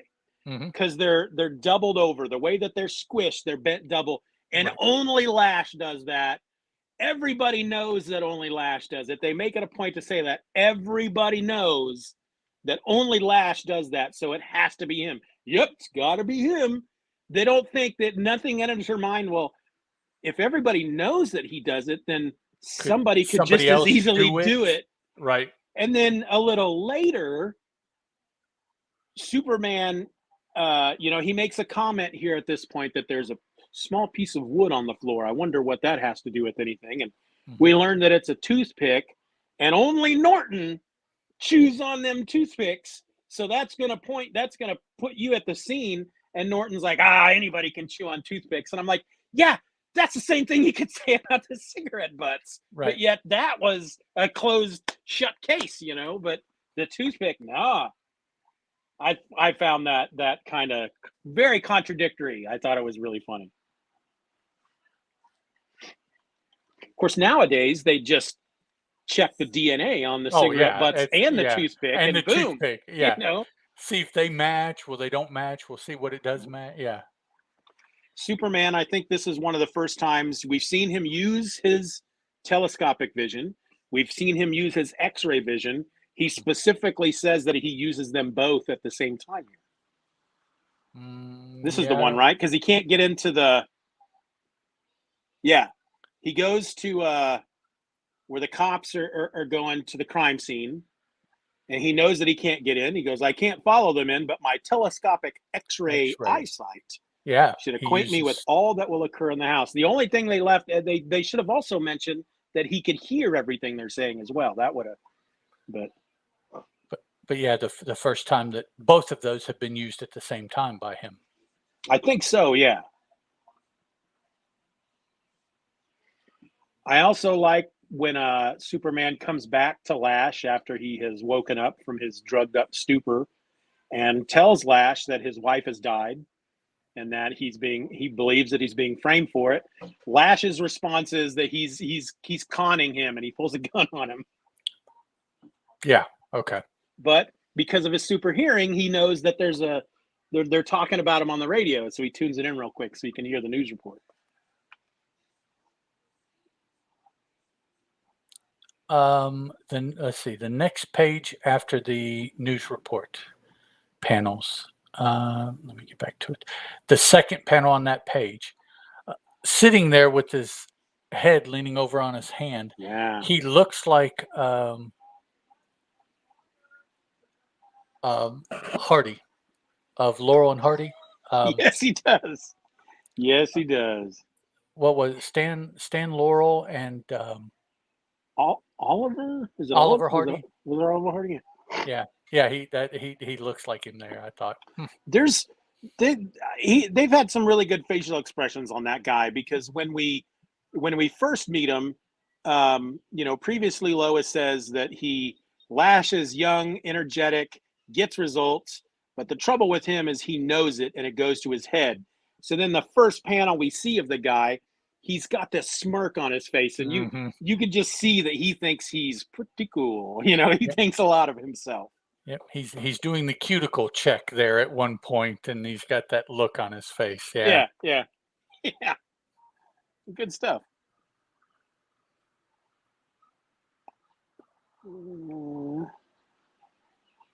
Yeah, and of course, like you said, we get Superman hanging from the ledge to hear the two gangsters talking, and they notice, of course, fingers on the fingertips on the windowsill. Yeah. Shh. And the one walks over with a hammer and says, "Huh, no effect." Yeah. And then Superman, I like his reaction. He's like, "Well, concealment's no longer possible, so I guess I'll come in here and join you guys." I guess we'll finish this up now. New trick, holding his hands in such a way that he reflects the bullets back at them. Yep. That's different. And my immediate thought was, holy crap, he just ultimately just shot these guys down. But no, the bullets gunned them down. Yeah. Okay, this page has my favorite moment. So the tough guys are shooting him with the guns. He deflects the bullets, but it allows the crime bosses to run into their panic room. Basically, it's a steel box, and the door is made of steel, but it's also electrified. And Superman comes up to the door and he goes, electricity. They've thought of everything, but you didn't think of this. And this is just him kicking the door in. Yeah, just blasting the door down. Yeah, that was funny. I just found that very funny for some reason. He cracks the safe open with his hands. He breaks it like an egg. Yeah. And is it me or that last panel on that page? I would assume at this point that guy's dead. Bursting through a brick wall like that with the dude had to have taken some of that in the head. He should be, yeah. Yeah. And of course the panel before it and that panel, the manner in which he's carrying the dude does not match. Two No, not at all. completely different holds there that he has. It's like he places him around his neck, but as he's crashing through the wall, he flips him around under his arm. That's really weird. That's really weird. But because at first you're like, oh, he's actually doing the fireman's carry. Mm-hmm. He usually just tucks him under the arm. They're thinking about it, but no, by the time he crashes through the wall, he's just got him tucked under the arm like normal. Cop using the word tarnation. Always enjoying that. What in tarnation? That was for the radio audience reading the comic book. And then we have another, we've seen this at least once before, where Superman tricks the bad guy into confessing by making up some evidence that doesn't actually exist. And it worked. Dude fell for it hard. Yeah, big time, yeah. So, some psychosomatic things going on there with the dude. Tells him that the bushes he was standing in was poison ivy. And so you should within the next hour you should be getting a very bad rash on your hands. And time will tell. And they just put him in a cell and let him stew. And that guy freaks out, man. I need to see a doctor. So maybe he's a hypochondriac, but he really I don't know, man. Once he implanted that idea in his brain that he's going to get poison ivy on his hands, that's mind over matter. And then it's over. Yep, that's it. He confesses, and that's it.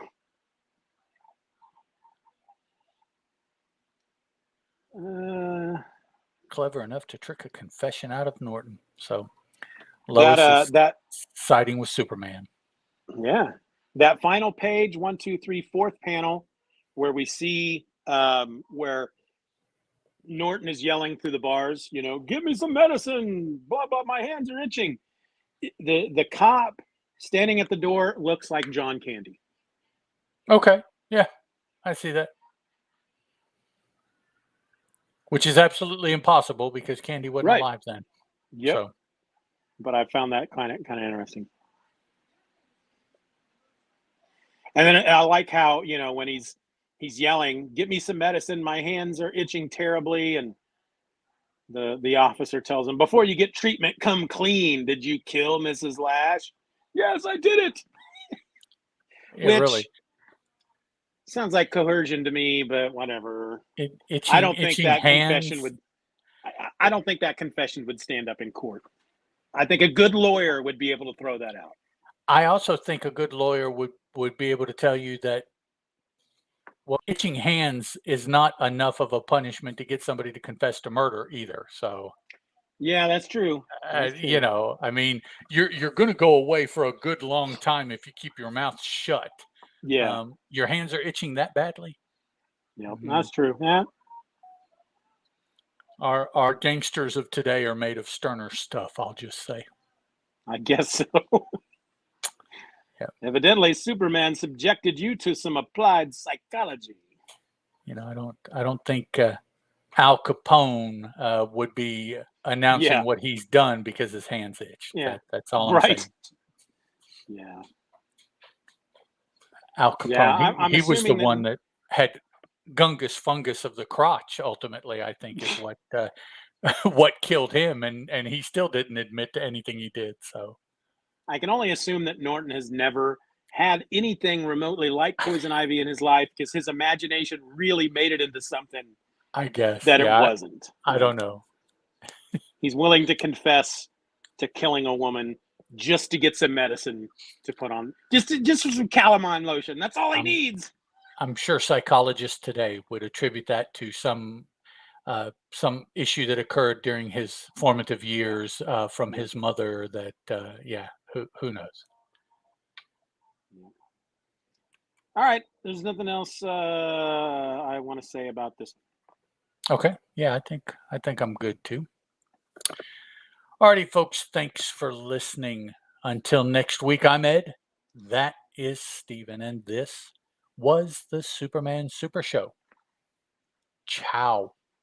Bye, ya. Hey, that was a half an hour, man.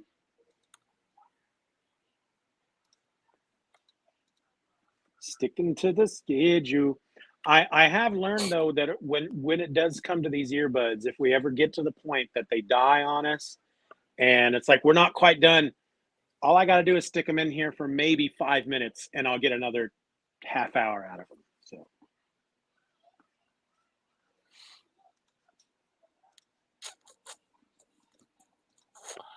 all right, and go. Doug, you still sticking with us? And are you going to be there on Thursday for Comic Addiction, The Return? Boom Addiction. Boom Addiction.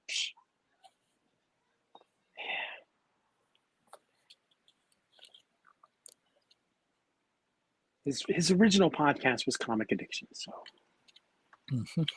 that's what started the whole thing. There would be no Boom Addiction without Comic Addiction. I was the one that talked him into doing Boom Addiction. Yeah.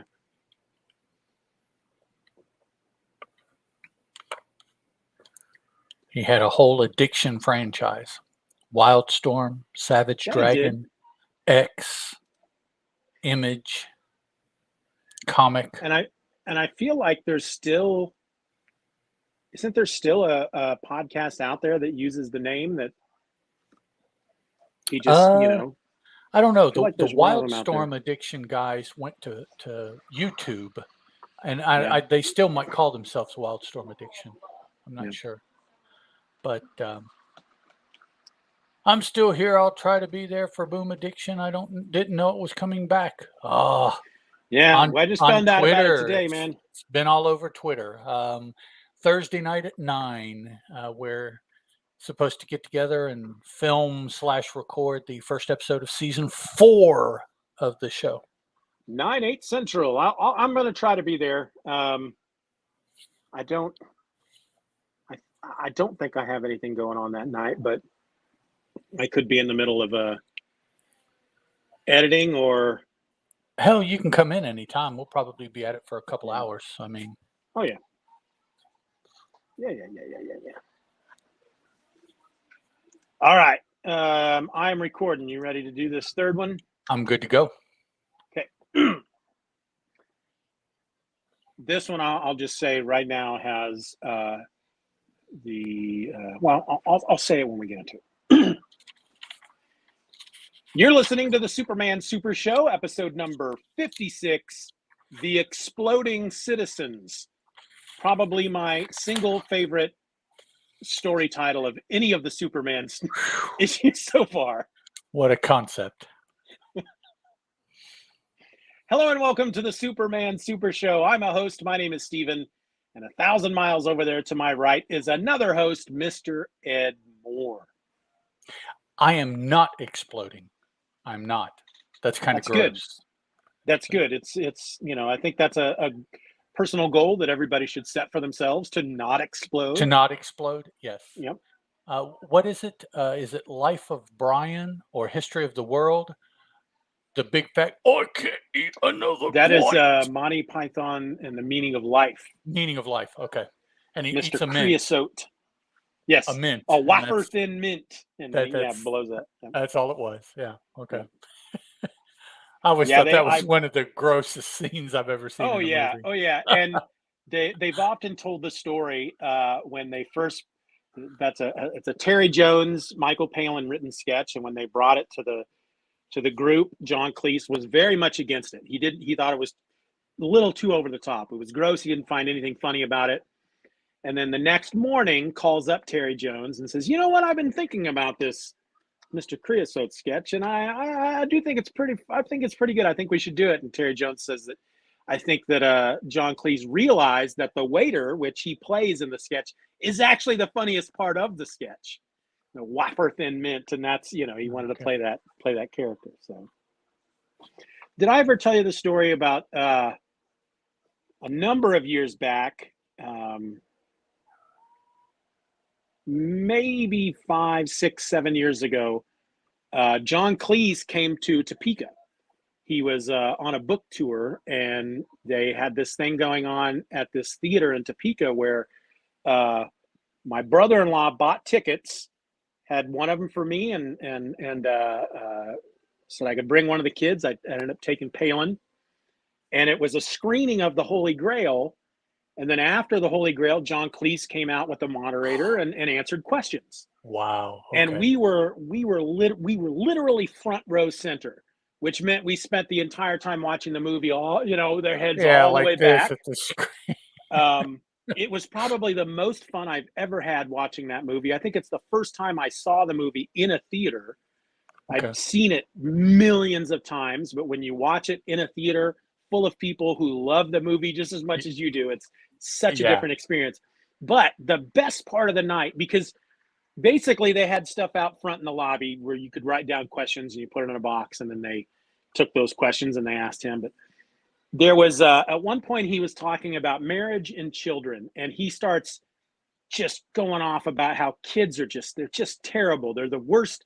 He doesn't understand why anybody would, he's got a couple kids, but doesn't understand why anybody would want to have a kid because they're just terrible. And as he's saying that, he looks down, and there's Palin sitting next to me, and she's going like this. She goes, and so in mid-sentence, he's like, kids are the most terrible. And he goes, not you, dear. You're wonderful. And then just keeps talking again. I'm like, holy crap, John Cleese talked to you.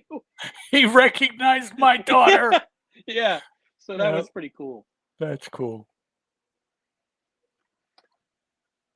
All right. I don't know. I think I'm bantered out. I was thinking throughout the day different things that I was going to want to talk about for banter.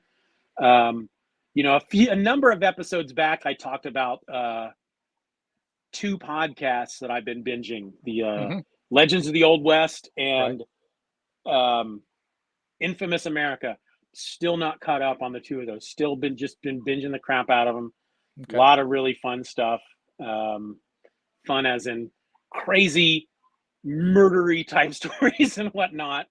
And I found out that the guy who hosts it recently wrote a book that's coming out this month. That is, it's a nonfiction.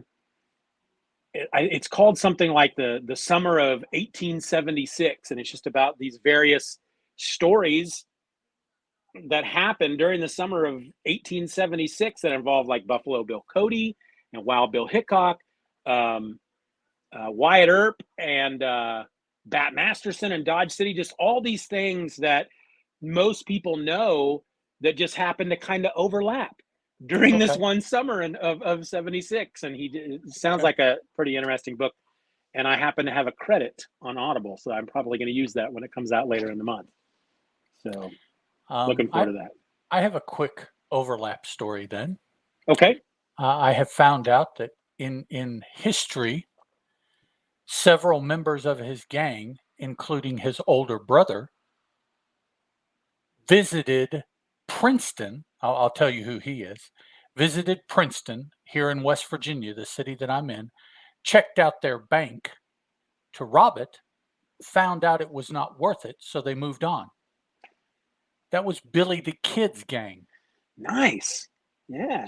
So in scouting the eastern part of the country here, looking for places, they came through Princeton. Yeah. And moved on. So, yeah, I found out through Infamous America that Bonnie and Clyde robbed a bank in Lawrence, Kansas.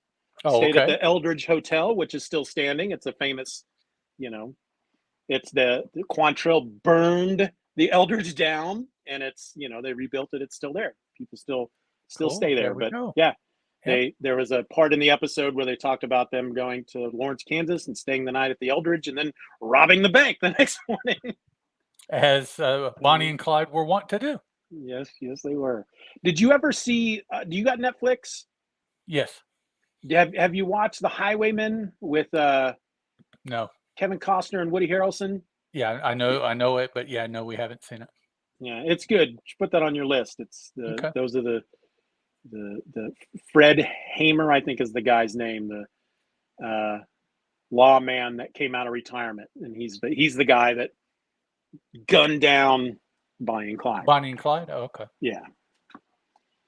All right, you ready to talk about this issue or this story? Story number 2, yes, sir. Story number 2: the exploding citizens. I just love that title. Wow. It's yeah. and it means what it says. Yes, it is on the nose. Yeah, it's not a euphemism for anything. Nope. This is the second story to appear in Superman number 7, written by Jerry Siegel, penciled by Joe Shuster and Wayne Boring. It's kind of the same thing with the previous story. It looks more Wayne Boring than it does Joe Shuster. Yeah. Definitely inked by Wayne Boring. Superman number 7 has a cover date of December 1940, but an on-sale date of September 10th, 1940, according to Mike's Amazing World of Comics. And let me tell you what happened in this story. Superman travels to Gay City, something that would mean something complete. If you heard that today, that would mean something completely different. Yep. Superman goes to Gay City, where the townspeople have suddenly become brittle as glass. After saving some from deadly collisions, Superman visits Commissioner Stanley, who tips him off to Gargoyle Towers, the suspected source of the malady. There's some great names in this, the name of the story, the name of the city, the name of this Gargoyle Towers. Great names. The building turns out to be a trap, but Superman locates another building which seems to be emitting invisible rays from within. While Superman visits the building and finds an evil scientist, Kotzoff, Lois Lane arrives in town and is affected by the malady as well. Superman forces the scientist and his associates to turn over the antidote, which he uses to help Lois. Then he returns to look for the commissioner. Stanley attempts to escape by plane, but the Man of Steel brings him down. Superman is then doused with Kotzoff's gas, which knocks him out, and the police take him into custody. When he revives, Superman breaks out, captures the crooks, forcing them to confess, and spreads the antidote through the town. What do you think about this one? I thought this gave me definite Twilight Zone Night Gallery kind of vibes. Yes. That's exactly how it felt, like one of those shows. When I put all the notes together first before I read any of these stories. So I'm putting the show notes together, and I get to this one. I go, the exploding citizens. That's got to mean maybe a bunch of angry people. They're exploding with rage. Right. Yeah. And then I get to the second panel of the first page, after you get past the splash page. And literally 2 people bump into each other and explode. Yes. They're turning. It's so funny because they're turning into glass. They bump into each other. They shatter. And then everybody's like, don't move. We got to not bump into each other. And everybody just kind of stops moving. But yet we see a car collision and the people inside each car explode, causing one of the cars to run wild and hit somebody, and they explode into the crowd. Yes. Yeah. Oh man. And look at that panel. It looks like body parts are just flying all over the place. Yes. Craziness. We get a radio announcer. Citizens of Gay City, pay close attention. Stay in your homes. Do not dare move. Just bump into something and you just explode. That's some scary stuff. Well, and we find out because of Lois that you don't even necessarily have to bump into anything. Yeah. Stuff starts happening to her that it's like, well, we didn't see anyone else, experiencing it that way. Yep. Now here, like the first story of tonight's recording, but not like the middle story, they fridge her, right? They purposely put her in danger to motivate Superman. though he doesn't need any more motivation than he already has. Right. But it adds a weight to why he, again, not that he needs what I don't know why they felt it necessary to do that to her. Yeah. It's the only reason I can think of is why they would bring her into the story and do that to her is so maybe that gives the reader more of a what's the word I'm looking for? It's the reader, you're reading this and you're like, oh my gosh, people are blowing up, but I'm not really that emotionally involved in these strangers. But oh my gosh, it's happening to Lois too. So okay, yeah, it gives the reader maybe a little bit more personal involvement in the story, because it's not really going to happen to Superman at this point. This would have been a good story to do something like that to Superman, to make you wonder, right? Is Superman going to survive this? But is he truly invulnerable if he falls prey to something like this? On the my page numbers are gone. The page, let's see, the page where we see Lois telling Perry that she's not going to go, and then she goes. Yeah. At the bottom of that page, the first panel, another speedy moving Superman in a different kind of way than what we have seen before. Yeah, in silhouette. Yeah, he's moving so quickly that we can't see him clearly. Yeah. Yep. Through the fleecy clouds whizzes the man of tomorrow like a runaway meteor. I keep saying that wrong. And then we have a trolley car that is stopped on railroad tracks, which I never seen that before. But Superman not only picks up the trolley car to get it out of the way, he then grabs the back of the train to stop it. Yeah, and he has to stop the train. I was looking at the second panel on this page with the two guys talking to each other. It was terrible to see the train bearing down on us, blah, blah, blah. And there's a hat sitting on the seat next to one of the guys, and there's smoke coming out of it. And I first looked at that going, what's going on with that hat? But then the next panel is the engineer's compartment, and there's smoke in there. And I realized that was somebody sitting next to that dude that has exploded. Right. Yeah. I didn't think it's smoke. I thought it was just a pile of the ash that they turn into. Yeah. Craziness. But these two guys are talking like, whatever. Yeah, like no, don't worry about the guy that exploded next to us. Yeah, the dude just disappeared who was sitting next to you, man. Come on. Have some compassion. The next page, the panel, first panel, second row of the explosion, hurtling Superman. That's a really good panel. Blowing his cape over his head. Yeah, away from. Yeah. That's a nice panel. That's done very well. And something like this, what this tells me is that they actually stopped a minute and thought, what would this look like if it were happening? And I need to draw it, that way, however accurately that would be. Because to me, that's what that looks like, is an attempt to be very accurate with that situation rather than some, fanciful, I'm doing a comic book kind of thing. It's like, no, let's make this real. And then it looks like Superman kills somebody with a big steel I-beam. Yeah, you see that? They didn't say anything about that. No. Heaves the mighty mass over his shoulder and onto the empty lot across the street, but it's not an empty lot. There's people standing there. Are those bad guys? I guess they have to be. I'm assuming. Yeah, I'm assuming so, because the third panel in the top row, it's the same area.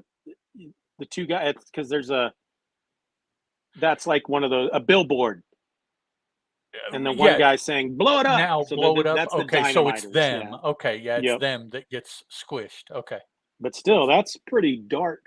Clark. So they just get their payback. That's all. They deserved it. Had it coming. And then the next page, we get another panel of people blowing up, and just the way that's drawn, it just with the explosion in the middle, and you blowing really get the sense of arms and legs flying across the room. Yes. they're just really not pulling any punches with this one. No. And see, it's those kind of images and just the concept of being made of something so brittle that if you move, you'll just fall apart. That's what makes me Yeah, think some kind of Twilight Zone episode that yeah, the people are succumbing to whatever this is. yep.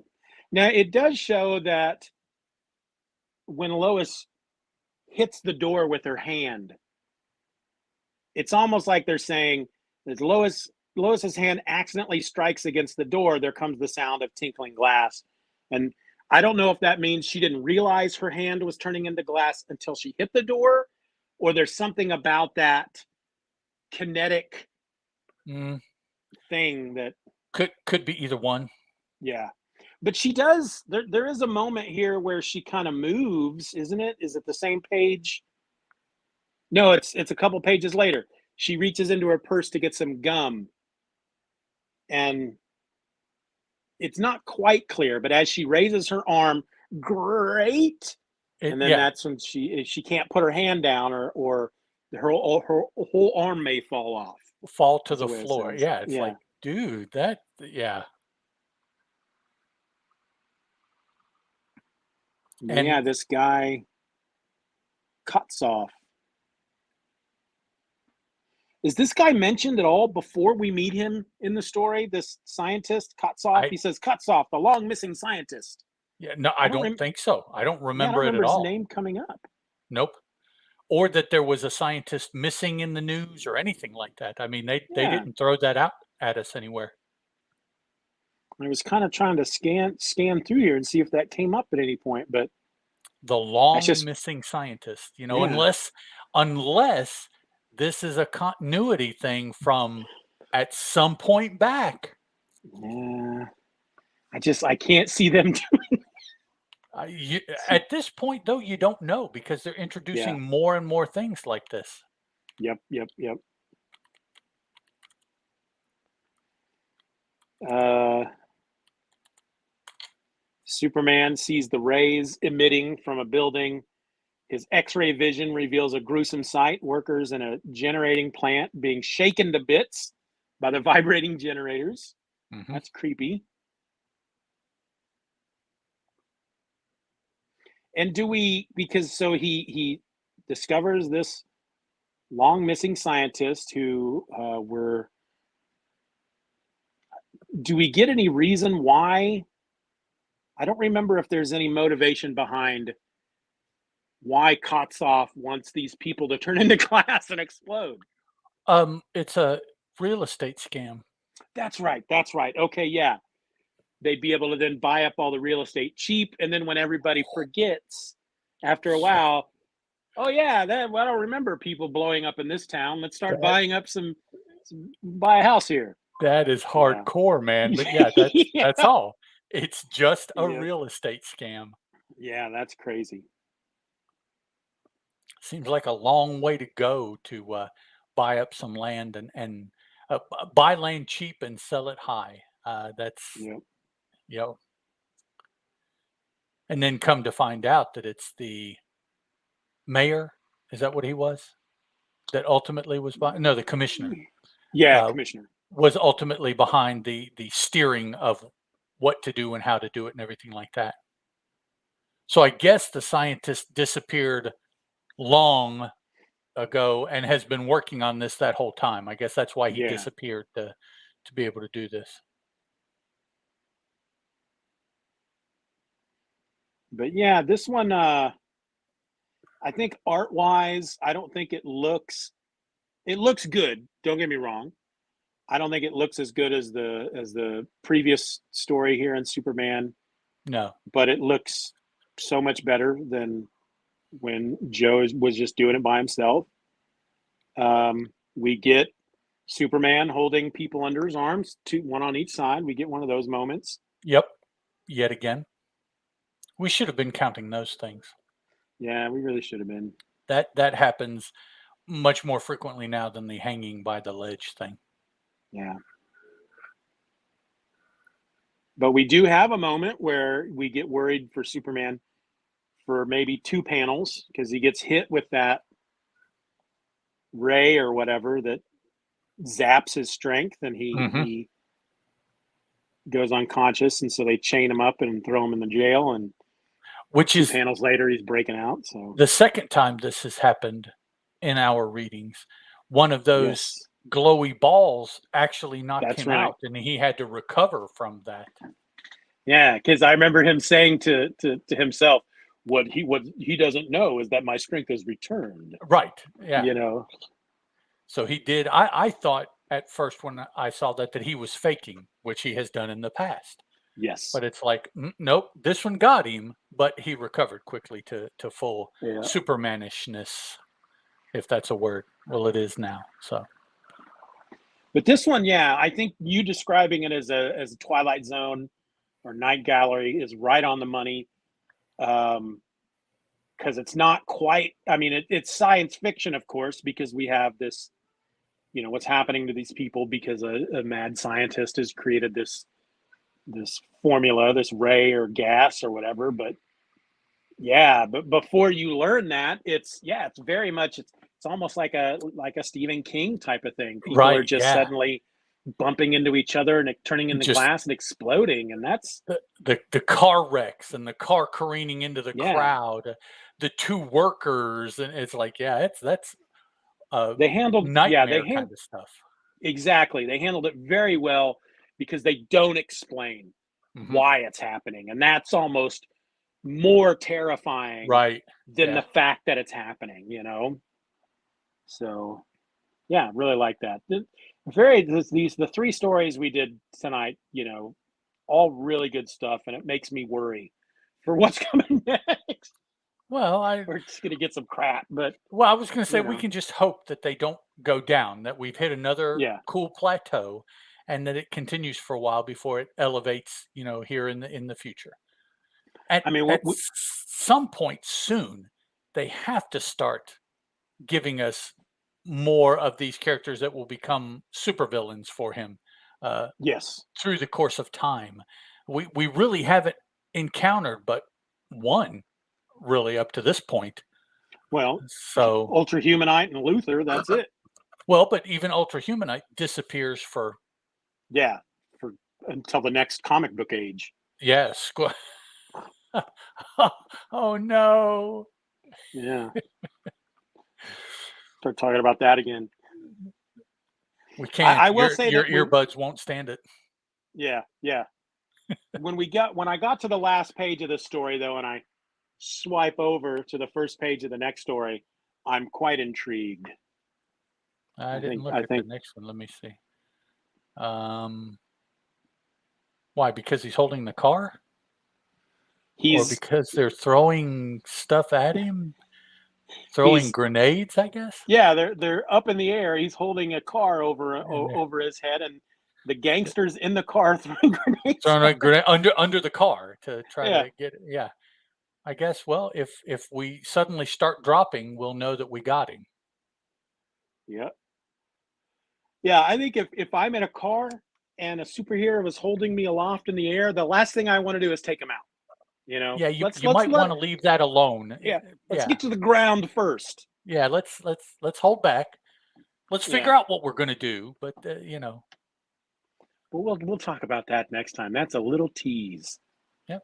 Couple weeks. But I was saying I'm worried about what we're going to get next, but just looking at that page makes me feel like we're going to get some more good stuff. Yeah.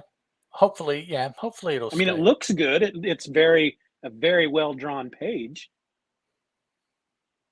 So we're probably sticking with Wayne Boring or Jack Burnley at that point. So a little bit of research shows that in the Superman, the Superman books, not action, but in the Superman books, we have been seeing ads for the radio program also in the comic book. Cool. This one had an ad for the return of the Yellow Mask, which is beginning October 7th. And they have a little write-up about what a little summation here on the ad.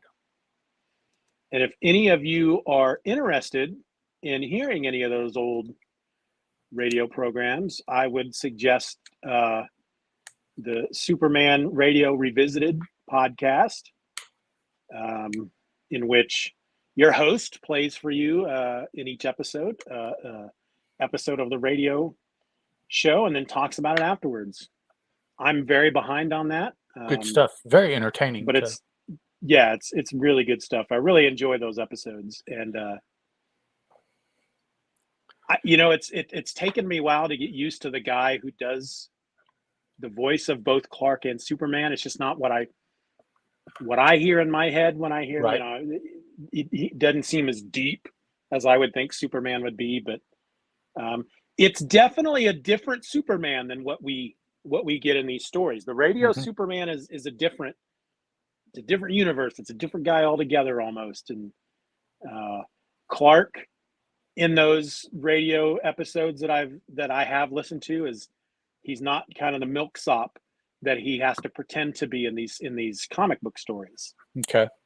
Yeah, I would agree with that. He tends to not take crap from people like he does in these. No. Uh-oh. I got a kitty cat visitor. We have a visit. Now he's leaving. Yeah, my two have stayed away pretty much. I think I really don't have anything else to add to this one. I don't either. Very happy with the 3 stories we talked about tonight. Yeah. Great art, a lot fun of fun stories. It's just, it's like suddenly everything just jumped up a notch. Yep. That chef that used to be on TV came in and went, bam! Emerald Lagasse. Emerald. Yeah. He was always kicking it up a notch. Bam! It's kicking it up a notch. Yeah. Let's kick this up a notch. And I think wait a minute. Here we go. Here we go, Steven. Oh, there you go. Yep. Here's my visitor. Been sitting here too long. That's funny. Come over here, baby. I'm almost done. We each had cats make an appearance on the show. Yep. All right. Let's wrap this sucker up then. I want to thank everybody for listening to this episode. Until next week, folks, I'm falling asleep, and I'm Steven, and that's Ed. This was the Superman Super Show. Bye. Whew. Save that sucker. I'm supposed to be finally getting together with Peter Rios. On to do Wednesday a book club episode. To do Murder Falcon. That's why he was reading it. Okay. He posted a picture for future podcast question. I'm like, oh, did he? That's on Murder Twitter? Falcon. What is that? Yeah. I'll have to find that. I'm really curious to, it's like Murder Falcon is one of those books that, of course, I love. I think anybody who listens to any of my shows know that I am deeply smitten with Betty Warren Johnson. But at the same time, when I reread it to prepare for talking about it with Peter, it's like I can understand that people who might read it and go, no, this is just not for me. This is ridiculous. So I'm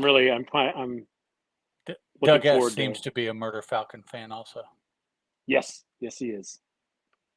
Yeah, I don't know when he's going to release it. We were supposed to talk about it like 2 weeks ago.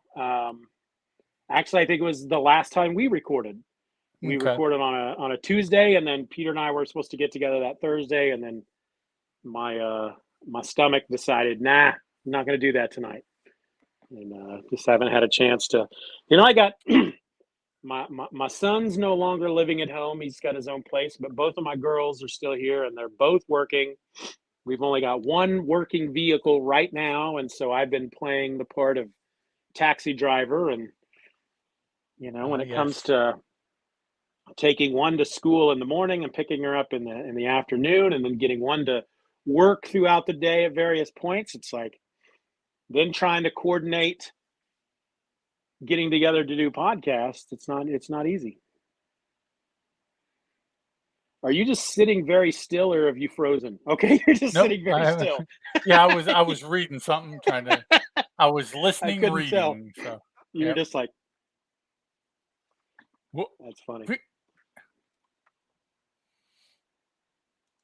Yeah, I'm looking through his timeline. I'm not seeing any Murder Falcon stuff. He's got a crap ton about JL May. Doot, doot, doot, doot, doot, doot. Comic books.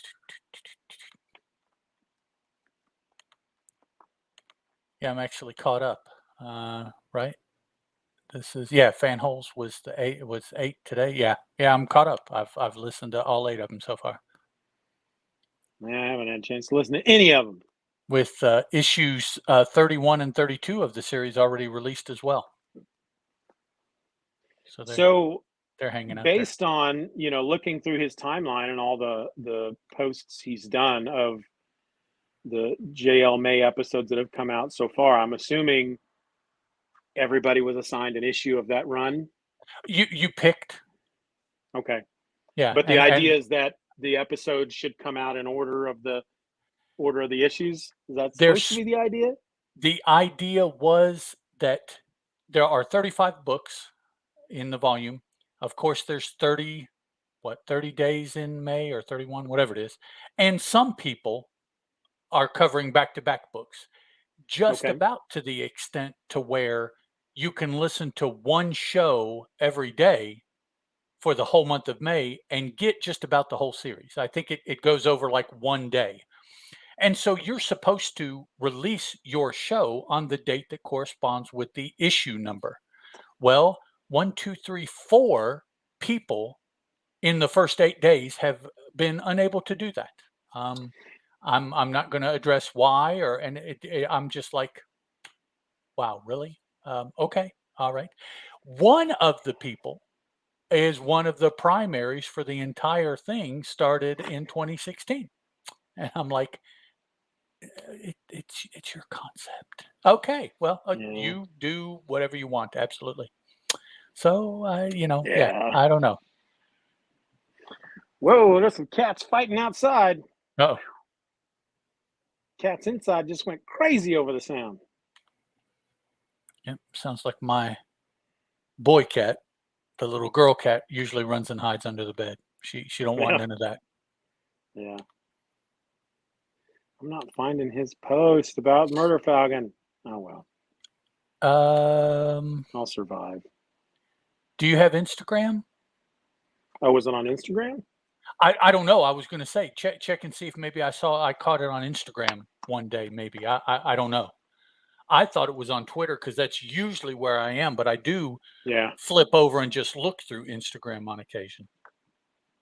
Let's see. The problem with Instagram is that nothing is in my feed in any kind of order. No, I don't think it was Instagram. Looking down through his stuff here. No. Oh, well. No, it had to have been Twitter. I may have zipped right past it and didn't even notice. Let's see if I can.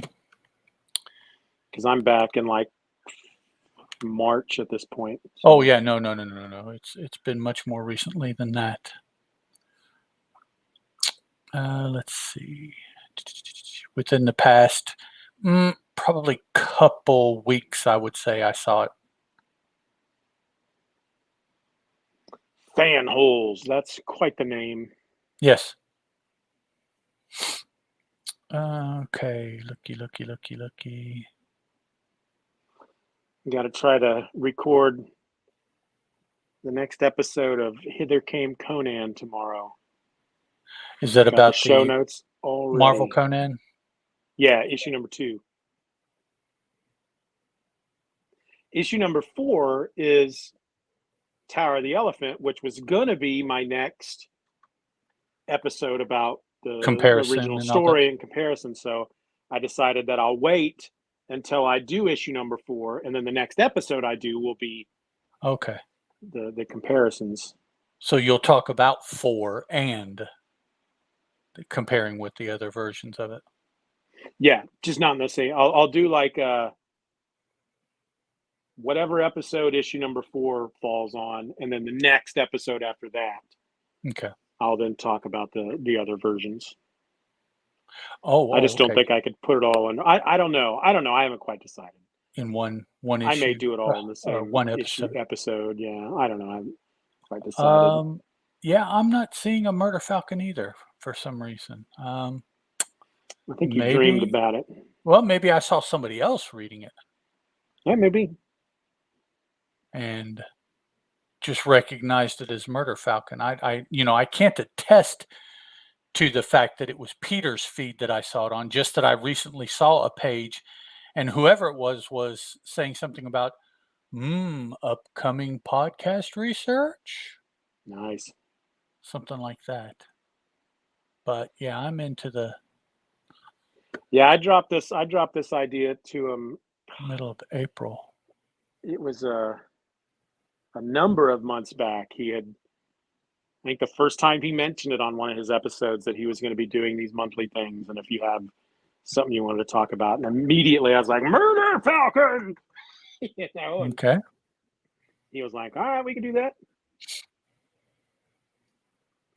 But of course, the moment when he came back, and said, all right, yeah, let's do that. I said, all right, I'll get it read.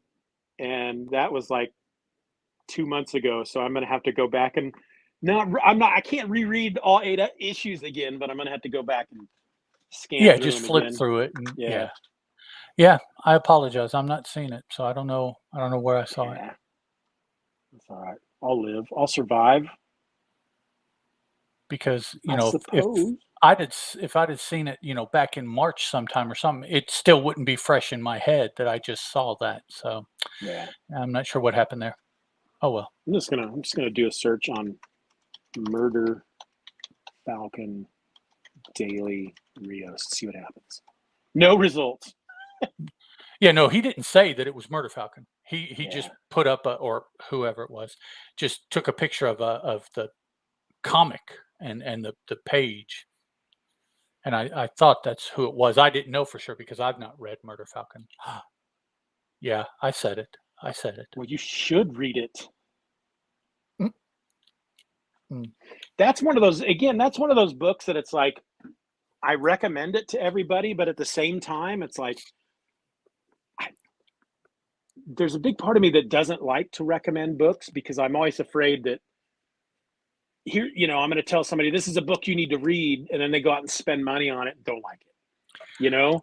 I always tell people, well, I really enjoyed this. Yeah. I think you will, but if you don't, let me know. And that way, if they ever ask me in the future, I'll have a little bit better idea of at least what no is. So I'm like, Yep. Yeah, right now, when I take part in any kind of recommendation, I always throw a really, really wide net, like, Boom. Yeah, just look through Boom and see if something interests you that they've put out in the last 8 months. They put out some good stuff too, so it's it wouldn't be that difficult to.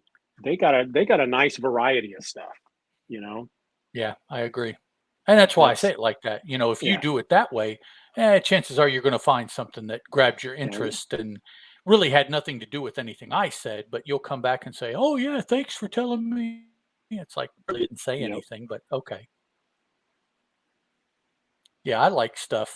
I mean, I like probably 80%, 90% of the stuff I read, except for Batman 900. But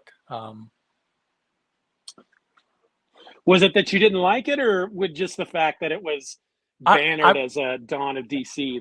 I felt it was kind of a bait and switch kind of thing. Yeah, I didn't appreciate that. Yeah, that's like the what's the name of that show? World's Worst Comic Podcast. One of the hosts on there talked about this Superman comic that they picked up. Might have even been a Dark Crisis. I don't remember, but it had the electric blue Superman on the cover. Okay. And there's big fan of the electric blue Superman, and so they got it for that cover. And he said, but of course that doesn't appear in the comic book at all. And that's, I think that's when I tweeted out at one point. I said, could you sue a comic book company for false advertising at that point? Has anybody ever tried that? It made me really curious. especially nowadays where so often the cover has nothing to do with what's inside, thematically, Right. So Yeah, I and mean, if there's a Wolverine comic and he's standing on the cover, standing next to a motorcycle, smoking his cigar, and nowhere in that comic does he even get near a motorcycle, that's one thing. right. But if it's a X-Men comic and it's got Yes, Wolverine on the front cover and Wolverine he's doesn't not appear in that right. issue at all, that's something completely different, Yeah, that's yeah. That kind of stuff drives me crazy. But most comic fans just roll with that kind of stuff, It's like, well. Well, it's because it's happened so often now. Yeah. Yeah. And, I think that if you pressed at least the big two companies, they would even tell you, well, our intent is not to say that that person is there. Our intent is to offer the buyer a piece of art by Yeah. Greg Land. We never said it's like, okay, yeah, you I did, think, but okay, yeah, I'm not, yeah, but I think that's why a lot of comic fans these days just let it roll past, because I think most of us know at this point that the cover, at one point in the history of comics, the cover was there to represent what you were going to get in the book. right. Nowadays, it's just No, to draw your attention to it on the shelf, but most readers know that that's not necessarily a representation of what you're going to get. 9 times out of 10, the artist on the cover doesn't do the interiors. Just, I mean, no, that not at alone all. is something that You know, we're all used to. and it's So even gone now to the extent that they offer variant covers with yeah, the idea that we know that all of these different things are not in the book, but each one is a yeah, different piece of art we get to have because it's on the cover, and that's why we would buy it to get. yeah. They do those theme. Yeah, It's yeah, like exactly. That's yeah, all of our issues, all of our books released this month are going to have a variant Disney Mickey Mouse right. version. Mickey Mouse is not going to be in that issue, but for some, you can get a piece of art that has Mickey Mouse dressed up as Iron Man. Well, but Pretty like you cool. said, has anybody ever pushed the point that, well, yeah, actually, the Yeah, front cover is advertising? What are you yeah, advertising? Just anything? No, you're advertising what's in the book. And yep, so if it's not in the book, can you do that? You know, yeah, I have I don't know, a pop culture magazine, and I put a big picture of Madonna on there. If there are no articles on Madonna, yeah, would I get called on that or what? Same kind of thing. yep. All right, I just got my 10% warning, which means that here in the next 5 minutes or so, one of these earbuds is going to stop working. Okay. So it's like it goes blue, blue, blue, blue, blue, blue, blue, and then I get this little banner, 10% left. Okay. So, let's see. So because we put out 52 today. Right.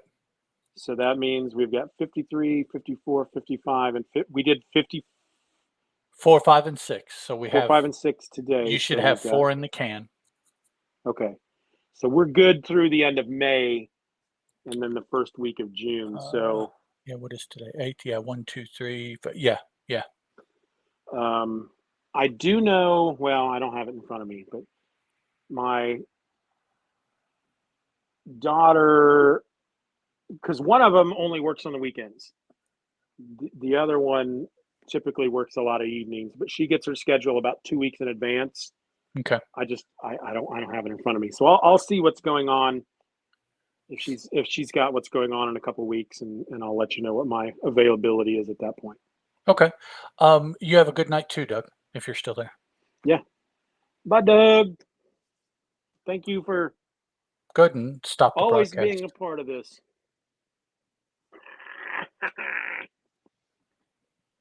This is Socks. She loves me so much. That's why she's leaving. Yep.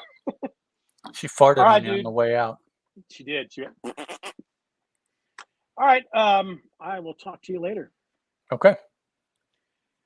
Bye. Ciao, Oh, Bella. I always forget that I need to Stop end. the broadcast and then. Yeah.